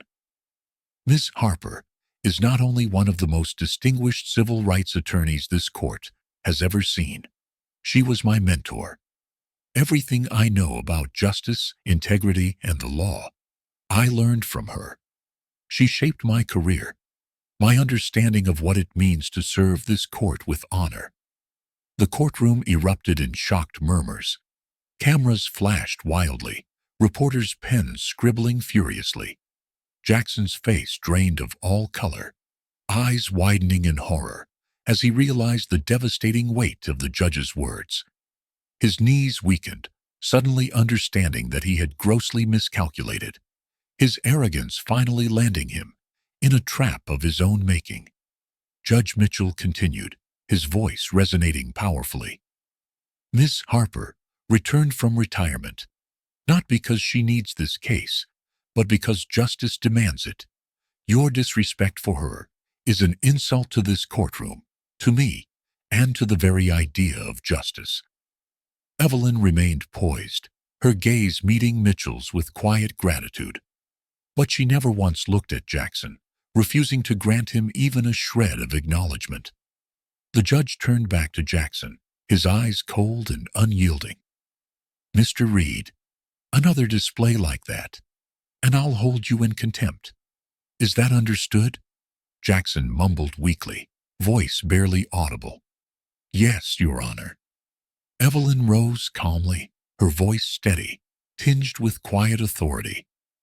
Your Honor, may we proceed? Judge Mitchell nodded respectfully. Yes, Miss Harper. You may continue.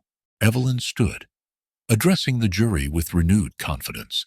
Ladies and gentlemen, what you just witnessed isn't merely about respect for elders or experience. It is about recognizing truth from deception. Mr. Reed has relied on distractions, insults, and arrogance, hoping you would overlook the facts. But justice doesn't bend to arrogance. Justice is unwavering. Today, I present undeniable evidence showing that Marcus Thompson's death wasn't an isolated incident. It was part of a systemic pattern of brutality, protected by men like Mr. Reed, who believed power made them untouchable. She turned to the judge.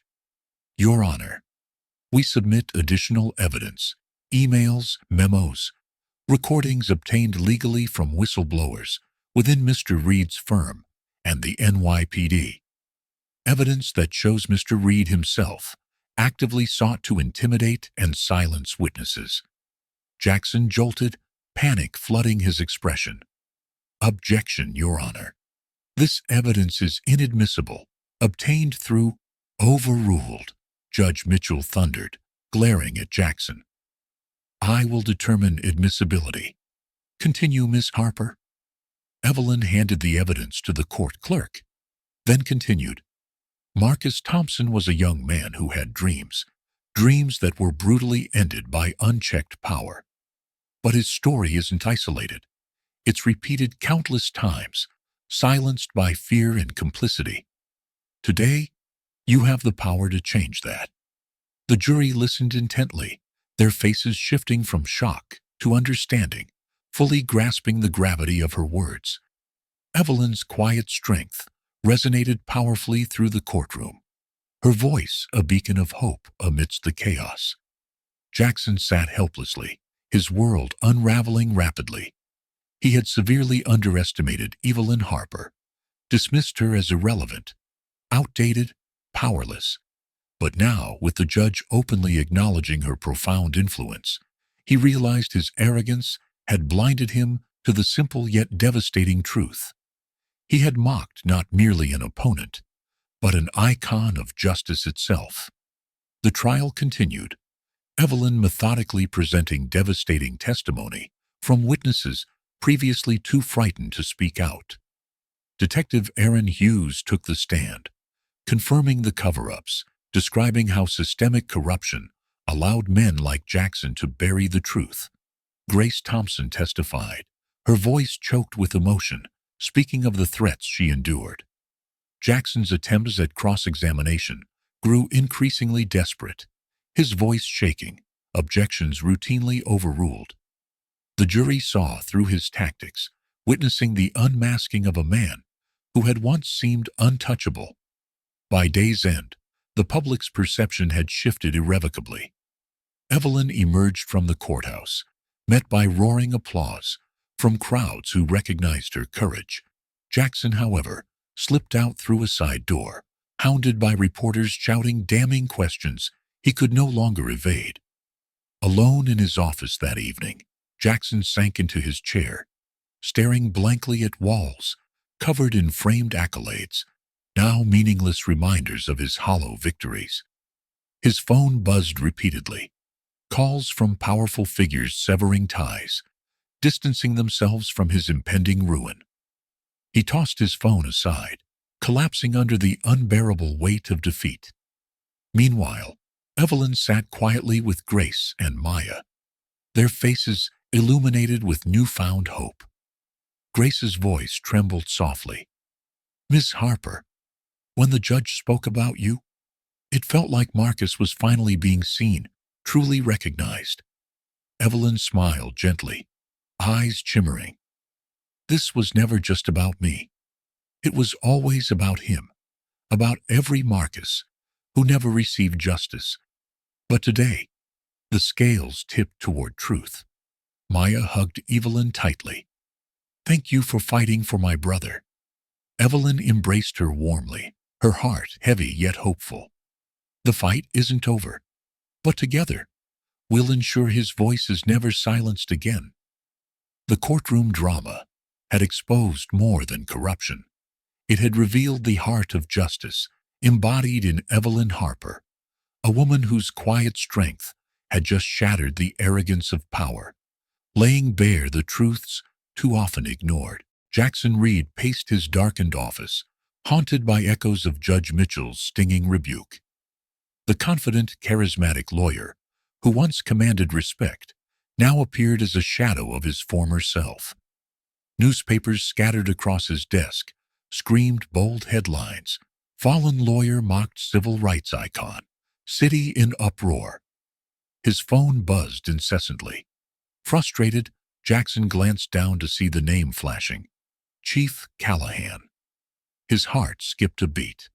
With trembling hands, he answered the call, knowing exactly what awaited him on the other end. "Reed," Callahan barked, voice dripping with menace. "You've screwed us. Your arrogance just made this 10 times worse. The mayor's furious, the commissioner's calling for blood, my blood. You assured us you had control. Now, we're all drowning because of your incompetence." Jackson's voice quivered, betraying fear. "Chief Mott, I didn't know she was connected. If I'd known about the judge—" "You idiot," Callahan thundered. "You attacked Evelyn Harper in open court. Do you realize how bad this looks? She's not just an old lawyer. She's a symbol. The public loves her. Your stupidity exposed all of us." Jackson swallowed hard, feeling walls close in.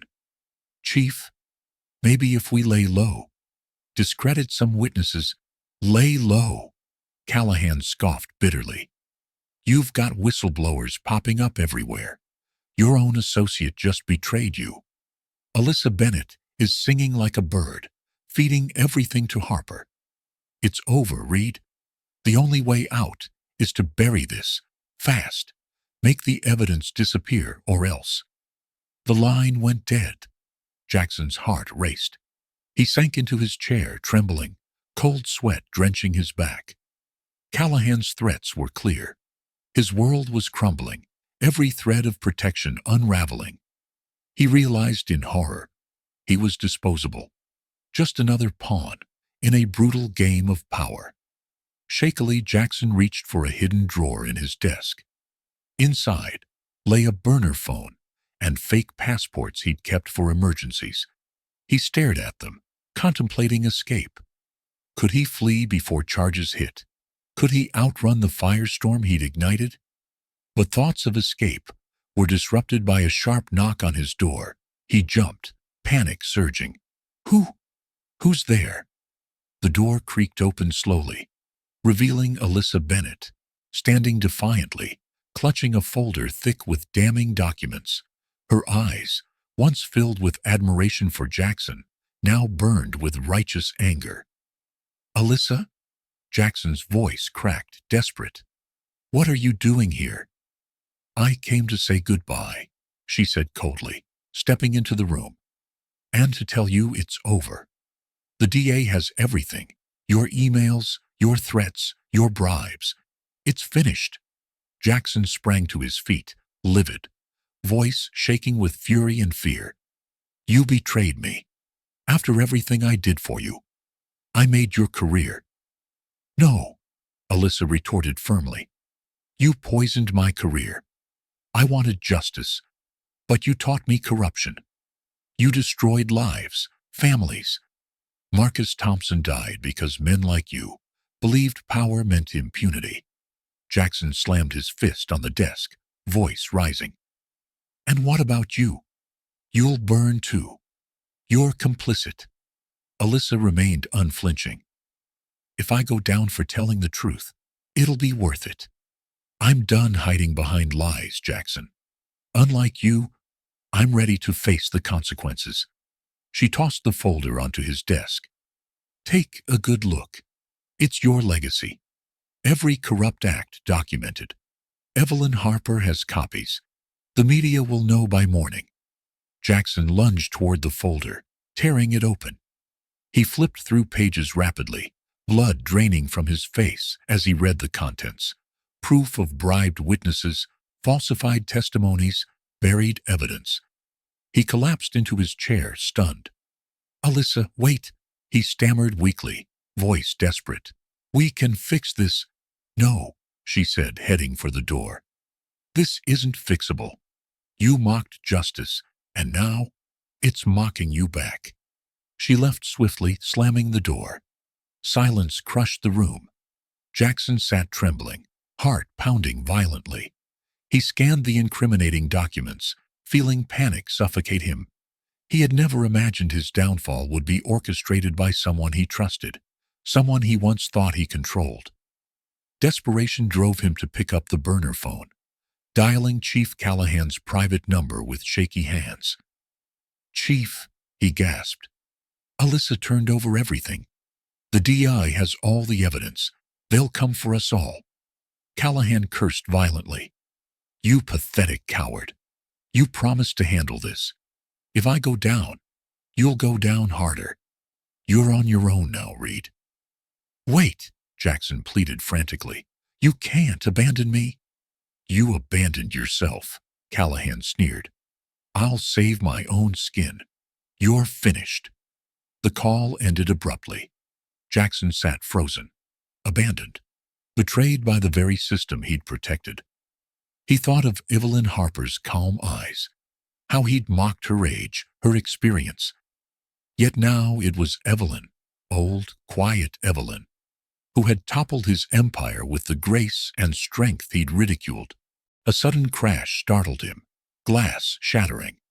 Jackson turned swiftly, seeing a brick now lying amid shattered glass. On his carpet, attached was a note scrawled angrily. Justice for Marcus. You can't hide. Fear seized him as he hurried to the broken window. Outside, protesters gathered angrily, chanting slogans condemning his corruption, demanding justice.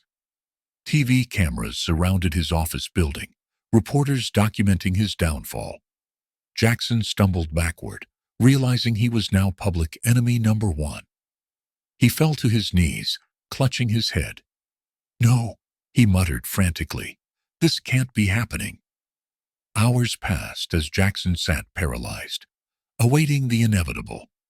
Finally, blue and red lights flooded his office through shattered windows. Loud footsteps approached, followed by pounding on his office door. Jackson Reed, open up. NYPD.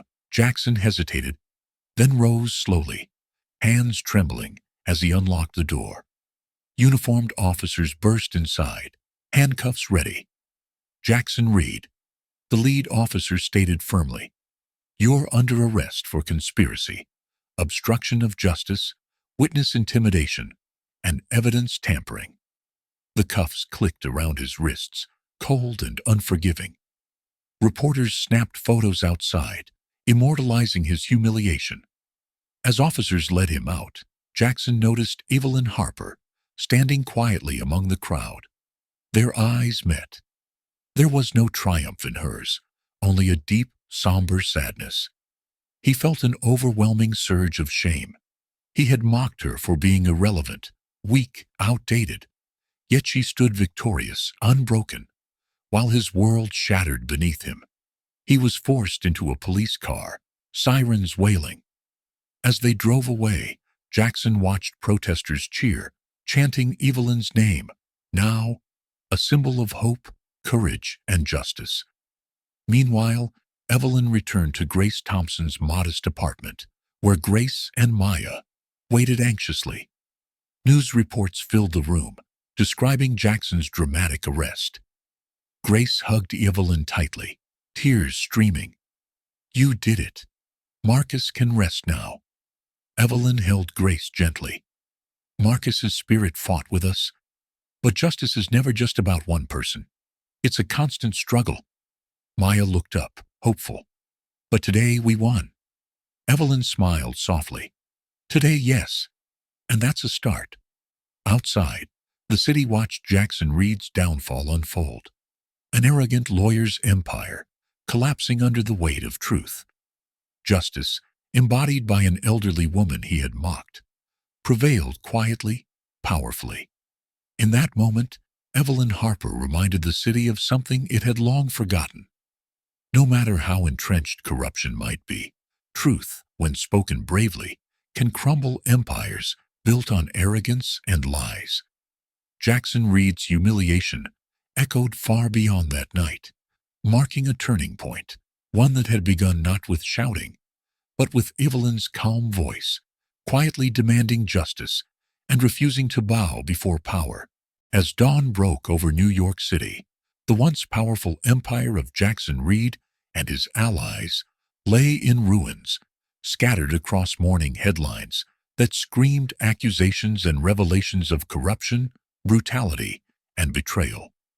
The city woke up to a different reality, one where silence had shattered, replaced by a chorus of brave voices daring to expose the rotten core hidden within its heart.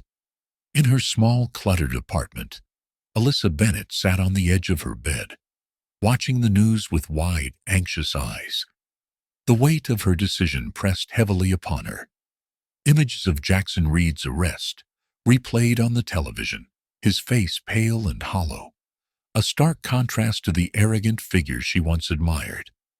Alyssa knew the road ahead wouldn't be easy, yet a quiet strength stirred within her, a strength she learned not from Jackson, but from Evelyn Harper's steadfast courage. Suddenly her phone buzzed. She glanced down, recognizing Evelyn's number. Her heart raced as she answered. "Miss Harper," Alyssa said hesitantly, voice shaking slightly. I didn't expect to hear from you so soon." Evelyn's calm voice brought reassurance. "I just wanted to check on you, Alyssa. What you did was incredibly brave." Alyssa sighed, feeling tears well up. "It doesn't feel brave. I feel terrified. Jackson's allies won't take this lying down. I'm already getting threats." "That's what happens when you break a wall of silence," Evelyn replied gently. "But remember, you're not alone. You've started something powerful. Others will follow you. Trust that." Evelyn's words ignited a flicker of hope within Alyssa. "Thank you. But what now?" "Now," Evelyn said with quiet determination, "we keep speaking the truth, louder than ever." That same morning, inside a small cafe tucked away in Brooklyn, Detective Aaron Hughes nervously stirred his coffee. His hands trembled slightly as he checked the time, eyes darting toward the entrance repeatedly. Finally, the door swung open, revealing two more figures, Officers Lisa Tron and Miguel Sanchez, both looking equally anxious. Thanks for coming," Aaron said, gesturing them toward a secluded booth. "I wasn't sure you'd show." Lisa, a young officer known for her principled stance, sat down first, eyes hardened with determination. "We're done keeping quiet. After seeing what Evelyn Harper did, it's our turn to stand up." Miguel nodded firmly. "We've all seen too much. Marcus Thompson's death wasn't isolated. Reed and Callahan covered for brutal cops for years. It's time the city knew. Aaron breathed deeply, pulling out folders thick with evidence he had collected over years. I've been holding on to these, waiting for the right time. I thought I'd never get the chance to speak out. Lisa reached forward, flipping through memos detailing hidden complaints of abuse, cover-ups by high-ranking officers, and payouts to silence victims. Her eyes widened in disgust. This could bring down the entire NYPD command. That's exactly what needs to happen, Miguel said forcefully. Reed is just one head of the snake. The system is rotten from top to bottom. We've got to expose it all. But it's risky, Aaron warned. They'll try to discredit us, ruin our careers, maybe worse. Lisa stared him straight in the eye. Let them try. Evelyn Harper stood in that courtroom, unafraid. If a woman her age can face down the system, we can too. Aaron nodded, feeling strength flow from their unity. Then we do this together. We take everything we have directly to Evelyn. She'll know how to use it. By afternoon, Evelyn's apartment buzzed with activity. Grace Thompson and Maya busied themselves fielding calls from reporters, activists, and families desperate to share their stories. The mood was both hopeful and tense. The story of Marcus's death had sparked a firestorm that reached far beyond their case, igniting calls for widespread reform. A knock at the door interrupted them. Evelyn opened it to find Detective Hughes, Lisa, and Miguel standing solemnly. She welcomed them warmly. Please, come in. We've been expecting you. As the officers laid out their evidence on Evelyn's worn kitchen table, the magnitude of their revelations filled the room. There were files of ignored brutality reports, officers reinstated despite violent records, and direct orders from Chief Callahan himself to silence victims and suppress investigations. Evelyn studied each document carefully, her expression a mix of sadness and resolve. You understand what this means? She finally asked them. We do, Aaron replied firmly. We're prepared to testify publicly, even if it costs us everything. Evelyn placed a gentle hand on his shoulder. Courage always comes at a price. But remember, every voice added breaks the silence further. Maya, listening quietly, looked up, hopefully. Do you think this could bring real change? Evelyn met her gaze, eyes shining with quiet strength. Change never comes easily, Maya. But every movement starts small, with people who dare to speak when it's easier to stay silent. Lisa smiled faintly. Then count us in. News spread swiftly. Within hours, reporters swarmed Evelyn's apartment building, eager to hear from the growing number of whistleblowers stepping forward.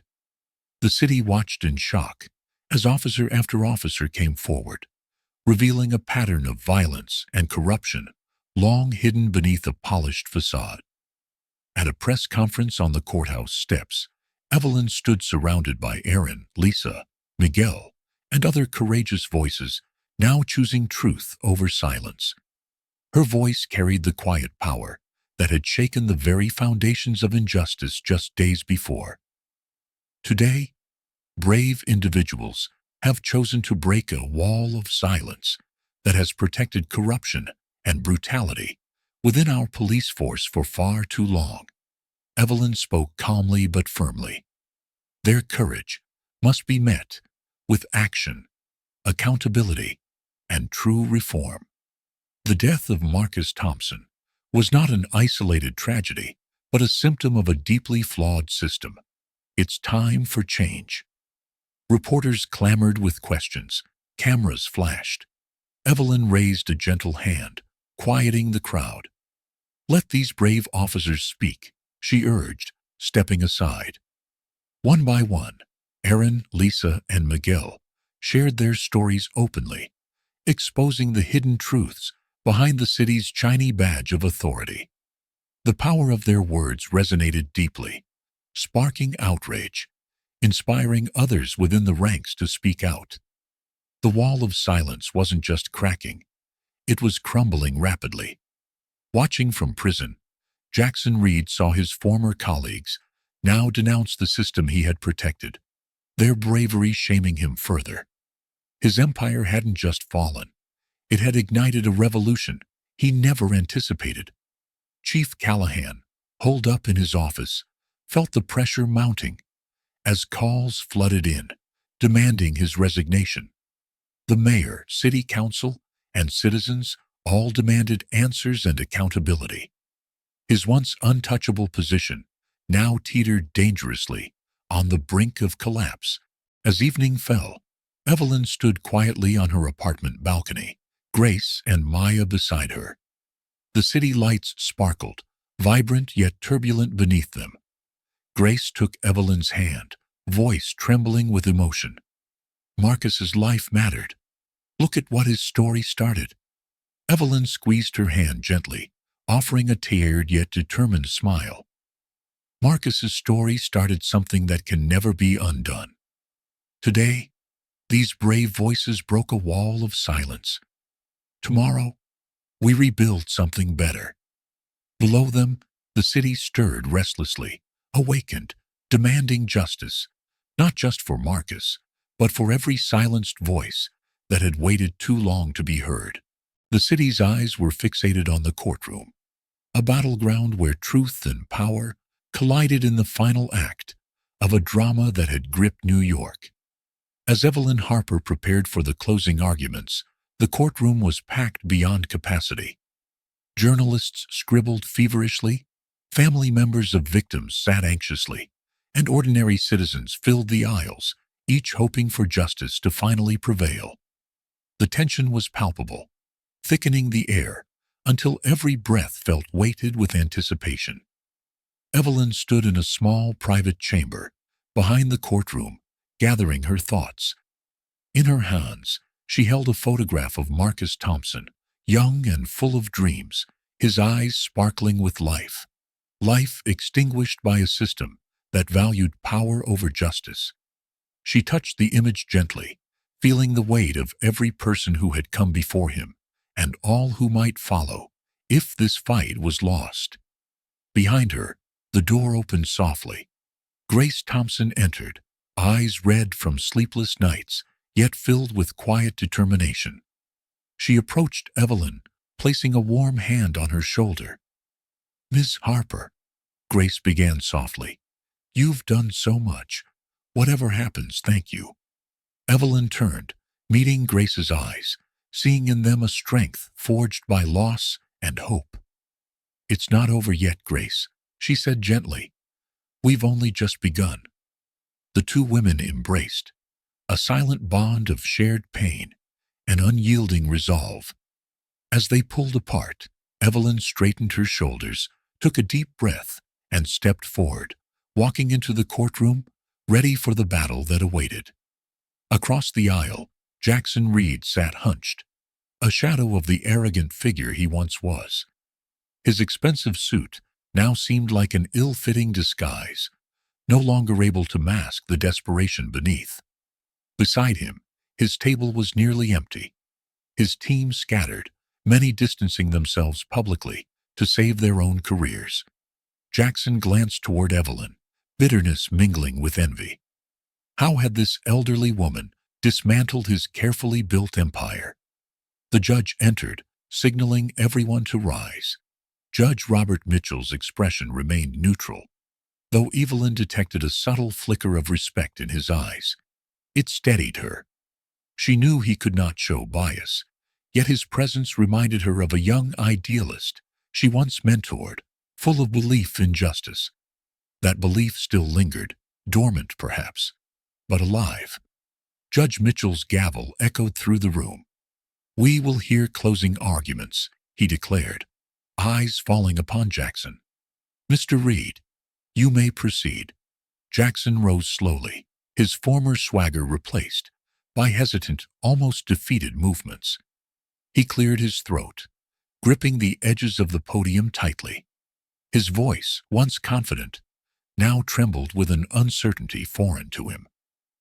"Ladies and gentlemen of the jury," Jackson began, forcing strength into his voice, "in this trial, we've heard numerous allegations, many filled with emotional appeals rather than fact."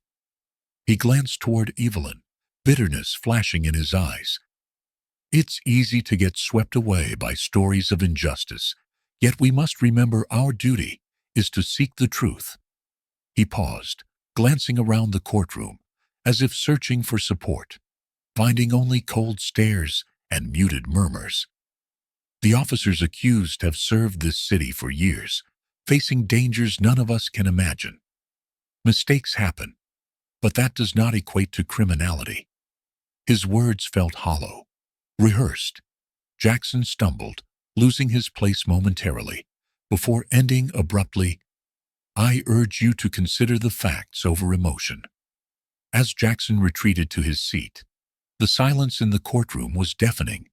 No applause, no murmurs of approval, only an eerie quiet that spoke louder than words. Judge Mitchell nodded toward Evelyn. "Ms. Harper, your closing argument." Evelyn rose gracefully, her calm presence commanding attention. She approached the jury box slowly, each step deliberate, drawing every eye upon her. She paused briefly, surveying the jury, a mix of faces, young and old, diverse and united, now by responsibility. "Ladies and gentlemen," Evelyn began softly, "you've heard many words during this trial, words meant to confuse, distract, and divide. But this case isn't about words. It's about truth, accountability, and justice." She held up Marcus's photograph, the young man's hopeful eyes now staring into each juror's conscience. "This is Marcus Thompson," she said quietly yet powerfully. "A son, a brother, a dreamer. He believed in a future where his life mattered, just as yours does. But Marcus's life ended abruptly, not because of a mistake, but because of unchecked power and corruption." Evelyn turned slightly, pointing toward Jackson without hostility, only solemn honesty. "Mr. Reed says, mistakes happen. But how many mistakes have we ignored? How many lives must we lose before those mistakes become crimes? How long must families like Grace Thompson suffer before we demand accountability from those entrusted to protect us?" Her voice rose slightly, passion evident, yet controlled. Marcus Thompson's death was no isolated tragedy.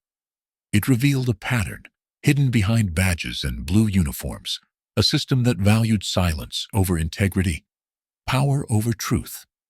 Evelyn looked each juror in the eye, unwavering. "Today, you hold the power to say, 'No more.' Today, you can shatter that cycle of silence and send a message that justice is not a privilege for some, but a right for all." She paused, letting her words linger heavily in the silent courtroom. Evelyn glanced briefly toward Grace, then continued, "Every witness who spoke out, every officer who dared risk their careers, did so because they believed in justice, real justice. They showed courage in the face of fear, truth in the face of lies." Evelyn's eyes softened, emotion seeping into her voice. "Marcus is gone, but his story lives on through each of you. This is not about revenge. It's about ensuring his death was not in vain. It's about preventing another mother from losing her son, another community from grieving another senseless loss." She stepped closer to the jury, lowering her voice to a heartfelt plea. "In your hands right now, you hold the power to change this city's future. Choose wisely. Choose justice." Evelyn stepped back, her closing argument concluding in profound silence. No one dared breathe as her words settled deeply into hearts and minds. As Evelyn returned to her seat, Grace reached for her hand, gripping it tightly.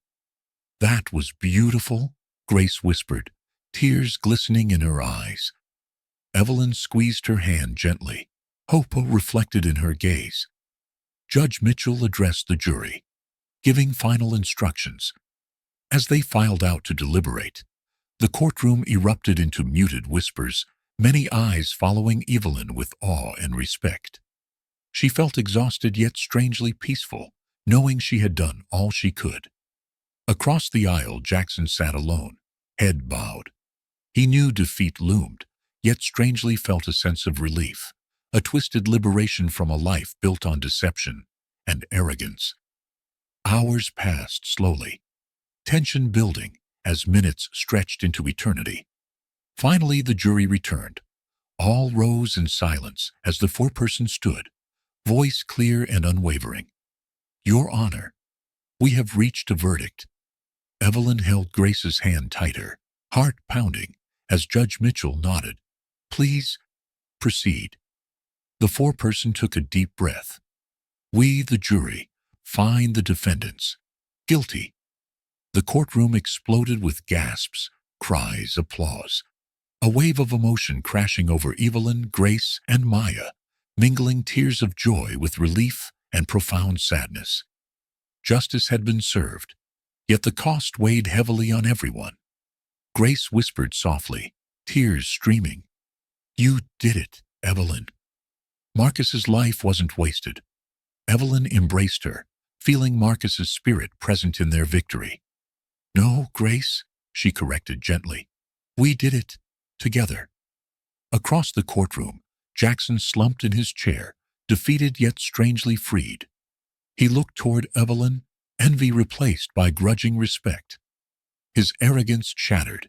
He finally saw in her what he had lacked: integrity, courage, and true strength.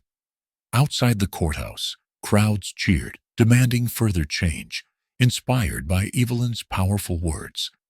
The city stirred, awakening not just to the trial's outcome, but to the potential of genuine justice.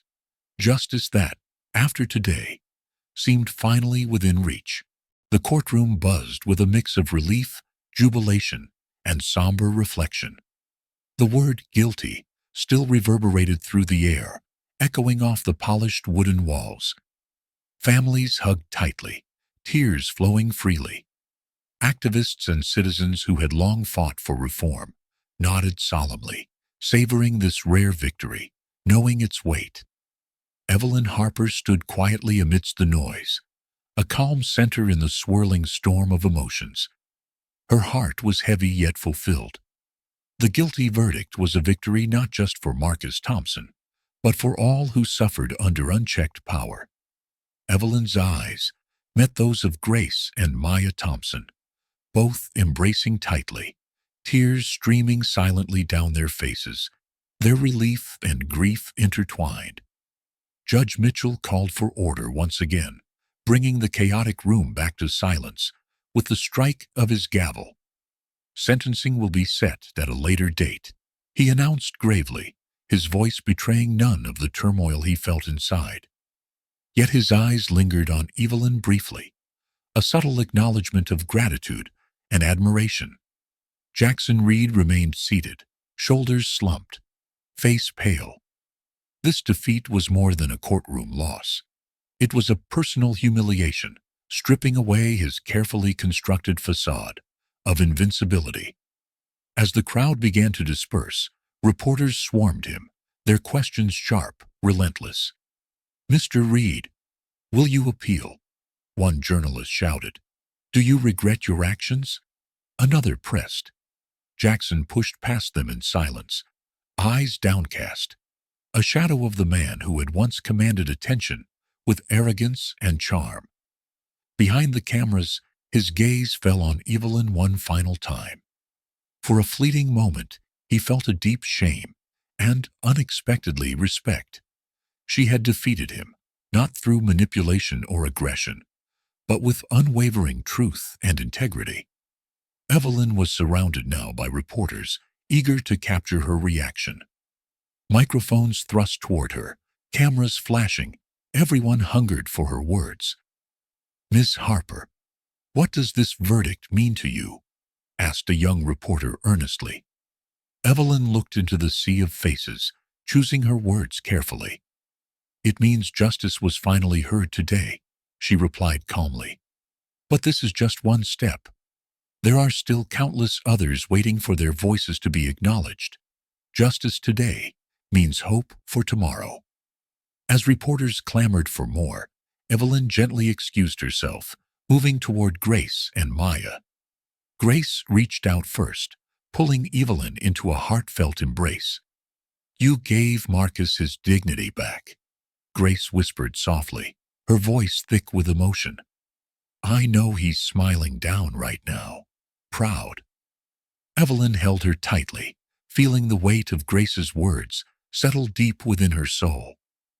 "Marcus never lost his dignity," Evelyn replied gently. "We simply helped the world recognize it." Maya joined them, wiping tears from her eyes. "Thank you," she said simply, her voice trembling yet strong. "You believed in us when no one else did." Evelyn squeezed Maya's hand, smiling warmly. "Never forget," she said, her voice firm but tender. "You gave me the courage to fight. Marcus lives on through the strength you both showed." Outside the courthouse, crowds gathered in solidarity, their chants ringing with newfound hope and determination. Signs bearing Marcus's face were held high, his story now symbolizing a broader movement for accountability and change. Evelyn paused on the courthouse steps, moved deeply by the scene before her. She watched as young and old, diverse yet united, stood together in defiance of injustice. Detective Aaron Hughes approached Evelyn quietly, his expression a mix of relief and caution. "Miss Harper," he began respectfully, "I wanted to thank you personally. Your courage inspired more officers to step forward. This verdict will shake the department to its core, but it's a good start." Evelyn met his eyes gratefully, acknowledging the risk he'd taken. "You chose truth over loyalty," she said gently. "That's real bravery." Detective Hughes nodded solemnly. "We needed someone like you to remind us of that." As the day faded into evening, Evelyn found herself back in her modest office, her old leather chair familiar and comforting. She sank into it with a tired sigh, the enormity of the past weeks finally catching up to her. Yet a quiet peace settled over her, knowing that justice had triumphed, even if momentarily. A soft knock interrupted her thoughts. Alyssa Bennett stood hesitantly in the doorway, holding a small bouquet of flowers, her face showing uncertainty, yet hope. "I hope I'm not interrupting," Alyssa said softly. Evelyn motioned for her to come in, smiling warmly. "Not at all, dear." Alyssa stepped forward, offering the flowers nervously. "These are for you," she said awkwardly. "Just a small thank you for showing us, that justice isn't just a word."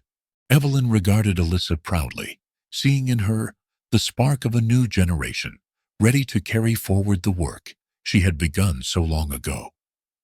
"That's how change happens," Evelyn said, placing a comforting hand on Alyssa's shoulder. "One courageous act at a time." Days later, at the formal sentencing hearing, the courtroom once again filled to capacity. The convicted officers stood stoically, each facing the consequences of their actions. Yet, the true center of attention was Jackson Reed, now in a prisoner's orange jumpsuit, a stark contrast to his tailored suits of the past. Judge Mitchell, his voice steady but firm, pronounced sentences that sent a clear message. No one was above the law, not even those sworn to uphold it. As he addressed Jackson directly, the courtroom fell silent. "Mr. Reed," Judge Mitchell said solemnly, "you were entrusted with a profound responsibility to seek justice. Instead, you chose corruption and deceit. Let your story serve as a lesson. Integrity is the cornerstone of true justice." Jackson, now humbled, nodded silently, accepting his fate without argument. As he was led away, He paused briefly, glancing at Evelyn one last time. Their eyes met, and in that fleeting moment, Evelyn saw genuine remorse, a man finally confronting the consequences of his arrogance. After the sentencing, Evelyn joined Grace, Maya, and a large group of supporters outside the courthouse. Media cameras flashed, capturing this poignant conclusion to a hard-fought battle. Grace stepped forward, holding Evelyn's hand tightly. "I want to thank Miss Harper publicly," Grace announced, voice strong and clear. Without her unwavering commitment, justice for Marcus might never have come. But today, justice was not only served for Marcus, but for countless others who suffer in silence. The crowd erupted in applause, chants of "Justice for Marcus" echoing loudly. Evelyn stood quietly beside Grace, absorbing the moment. In that instant, she saw not just an end, but a beginning. Proof that one case, one verdict, could spark broader change. Evelyn Harper, the quiet storm, had once again reshaped the landscape of justice. Her fight, begun decades before, continued through those she inspired, those willing to carry forward her legacy. As evening settled over the city, Evelyn looked toward the future with cautious hope, knowing the fight for true justice was ongoing, but not unwinnable. Marcus Thompson's death had become a catalyst, his name synonymous now with justice and reform. As Evelyn walked away from the courthouse, she felt Marcus's spirit close, his sacrifice now fueling a movement that would outlive them all. And in that knowledge, Evelyn Harper found solace, knowing that justice, no matter how hard fought, had finally found its voice. The corridors of the courthouse were quieter now, the echoes of the trial gradually fading into memory. Outside, the city buzzed with talk of the verdict, the newspapers proclaiming it a watershed moment, a rare triumph of truth over entrenched corruption. Yet, within these solemn halls, a deeper transformation was quietly unfolding, far from the public's eye. Judge Robert Mitchell sat silently in his chambers, eyes fixed thoughtfully on an old black-and-white photograph in his hands. It showed a much younger version of himself, barely more than a law student, standing beside Evelyn Harper, a vibrant, determined woman with eyes full of fire and hope. Back then, she'd been his guiding light, teaching him not just the law, but what justice truly meant. A soft knock at the door pulled him from his thoughts. "Come in," he called gently. The door opened quietly, and Evelyn stepped in, her demeanor calm, yet her presence still commanding. "Robert," she said warmly, a gentle smile on her lips, "I hope I'm not disturbing you." He rose swiftly, setting aside the photograph, his face breaking into a warm, grateful smile. "Evelyn," he said earnestly, walking over to greet her, "you're never a disturbance. Please, have a seat." She sat gracefully, and for a moment neither spoke, allowing the silence to speak volumes. Then quietly Robert began, his voice heavy with emotion. "Evelyn, I want to thank you, not just for your work in this trial, but for reminding me what true justice means. Over the years, I've seen too many cases, too much cynicism, and I feared I'd grown numb." Evelyn reached out, placing a comforting hand over his. "Robert, you never lost your way. Perhaps it became clouded, but that inner compass was always there. Sometimes we just need a reminder." He smiled faintly, nodding thoughtfully. "You were always good at reminders," he said softly. "Watching you fight in that courtroom was like stepping back in time. You inspired me again, Evelyn." She squeezed his hand gently, her eyes shining. "Justice requires us all," she said firmly. "I'm just glad you were here, in that seat, at this moment." Across the city, behind the austere walls of the prison, Jackson Reed sat alone in his sparse cell. Gone was the expensive suit, replaced now by a plain prison uniform, the symbol of his fall from grace. His hands shook slightly as he began to write, pen scratching against paper, pouring his heart into words he'd struggled to find for days. "Dear Grace," he began, his handwriting uneven, filled with emotion. "There are no words sufficient to express my regret. My actions not only failed Marcus, but they failed justice itself. I allowed arrogance to blind me to the truth, and in doing so, became part of the very system I should have fought against." His eyes blurred with tears as he continued, "I can't undo the harm I've caused, but perhaps I can begin making amends. From this cell, I vow to dedicate the rest of my life to fighting the corruption I once upheld. Marcus deserved better. You and Maya deserved better. Please accept my deepest apologies."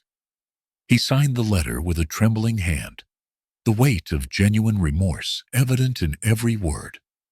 As he sealed the envelope, Jackson felt a tiny flicker of hope, a hope that redemption, even for someone like him, might still be possible. Outside the courthouse, Grace and Maya Thompson stood together beneath the clear blue sky, the early spring breeze gently caressing their faces.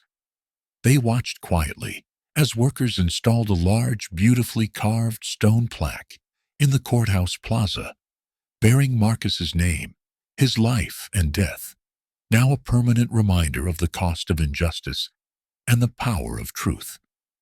"This is just the beginning," Grace whispered softly, tears shining in her eyes. "Marcus's death won't be in vain. We'll make sure of that." Beside her, Maya nodded, her face determined. "We owe it to him, and to every other family still fighting." As they stood together, Evelyn joined them, smiling gently. "You've both done Marcus proud," she said warmly, her voice filled with genuine affection. "I've seen courage many times in my life, but yours was exceptional. Remember, this plaque isn't just a tribute. It's a promise that change is coming." Grace turned, hugging Evelyn tightly, the older woman's strength and wisdom offering comfort and guidance.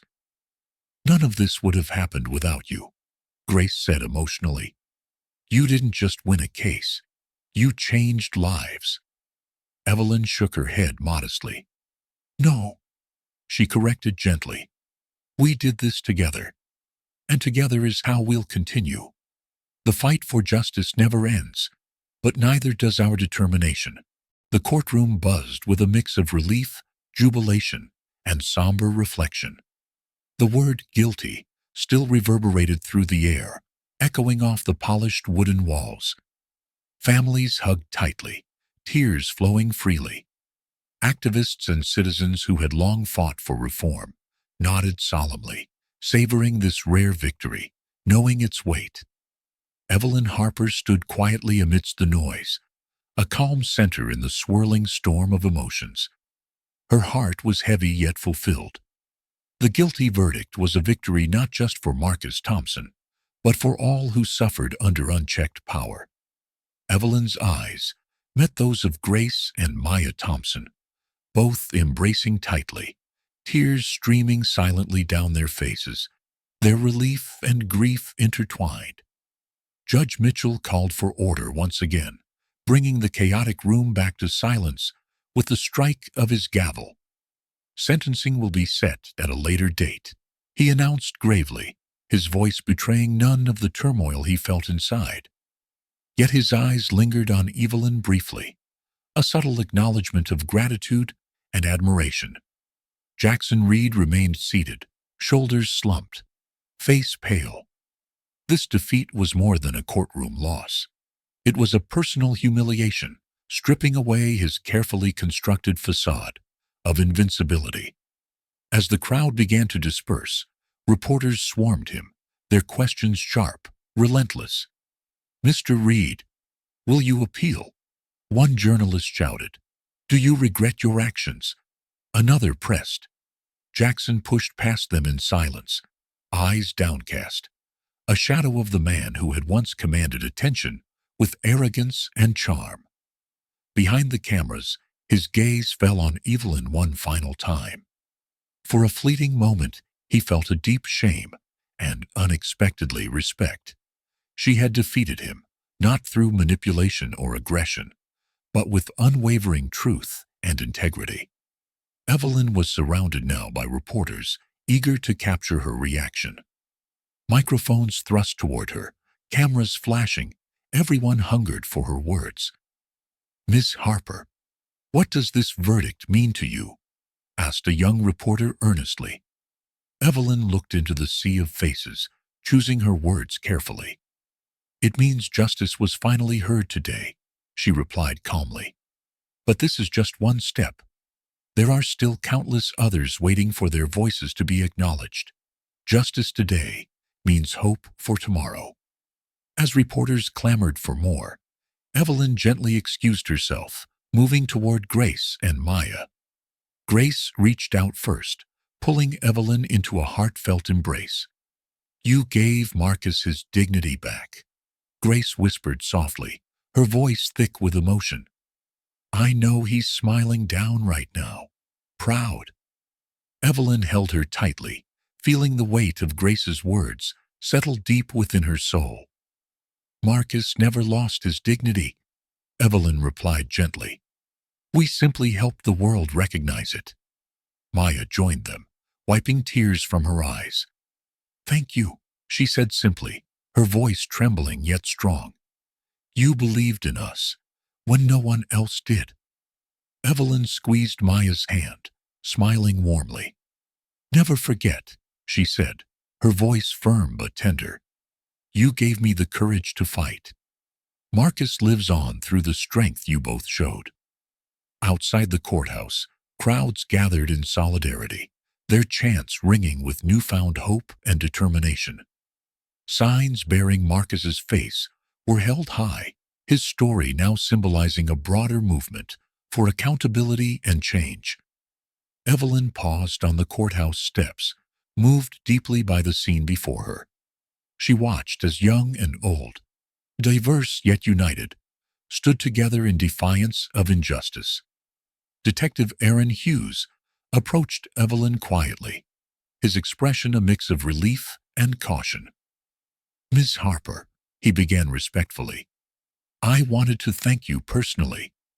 Your courage inspired more officers to step forward. This verdict will shake the department to its core, but it's a good start." Evelyn met his eyes gratefully, acknowledging the risk he'd taken.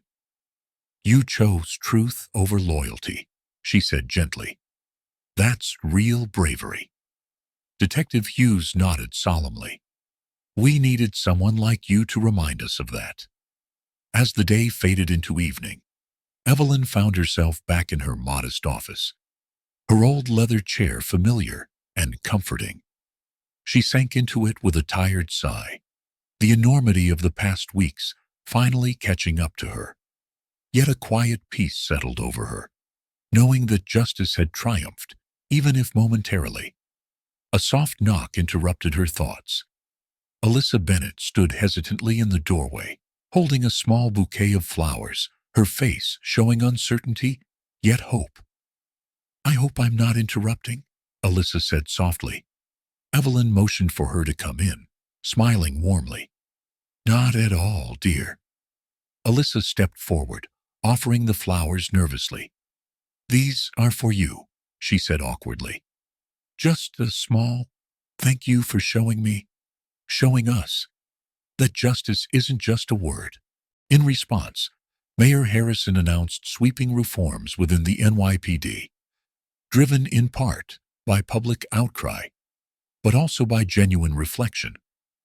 "We cannot continue down the same path," he declared in a passionate address.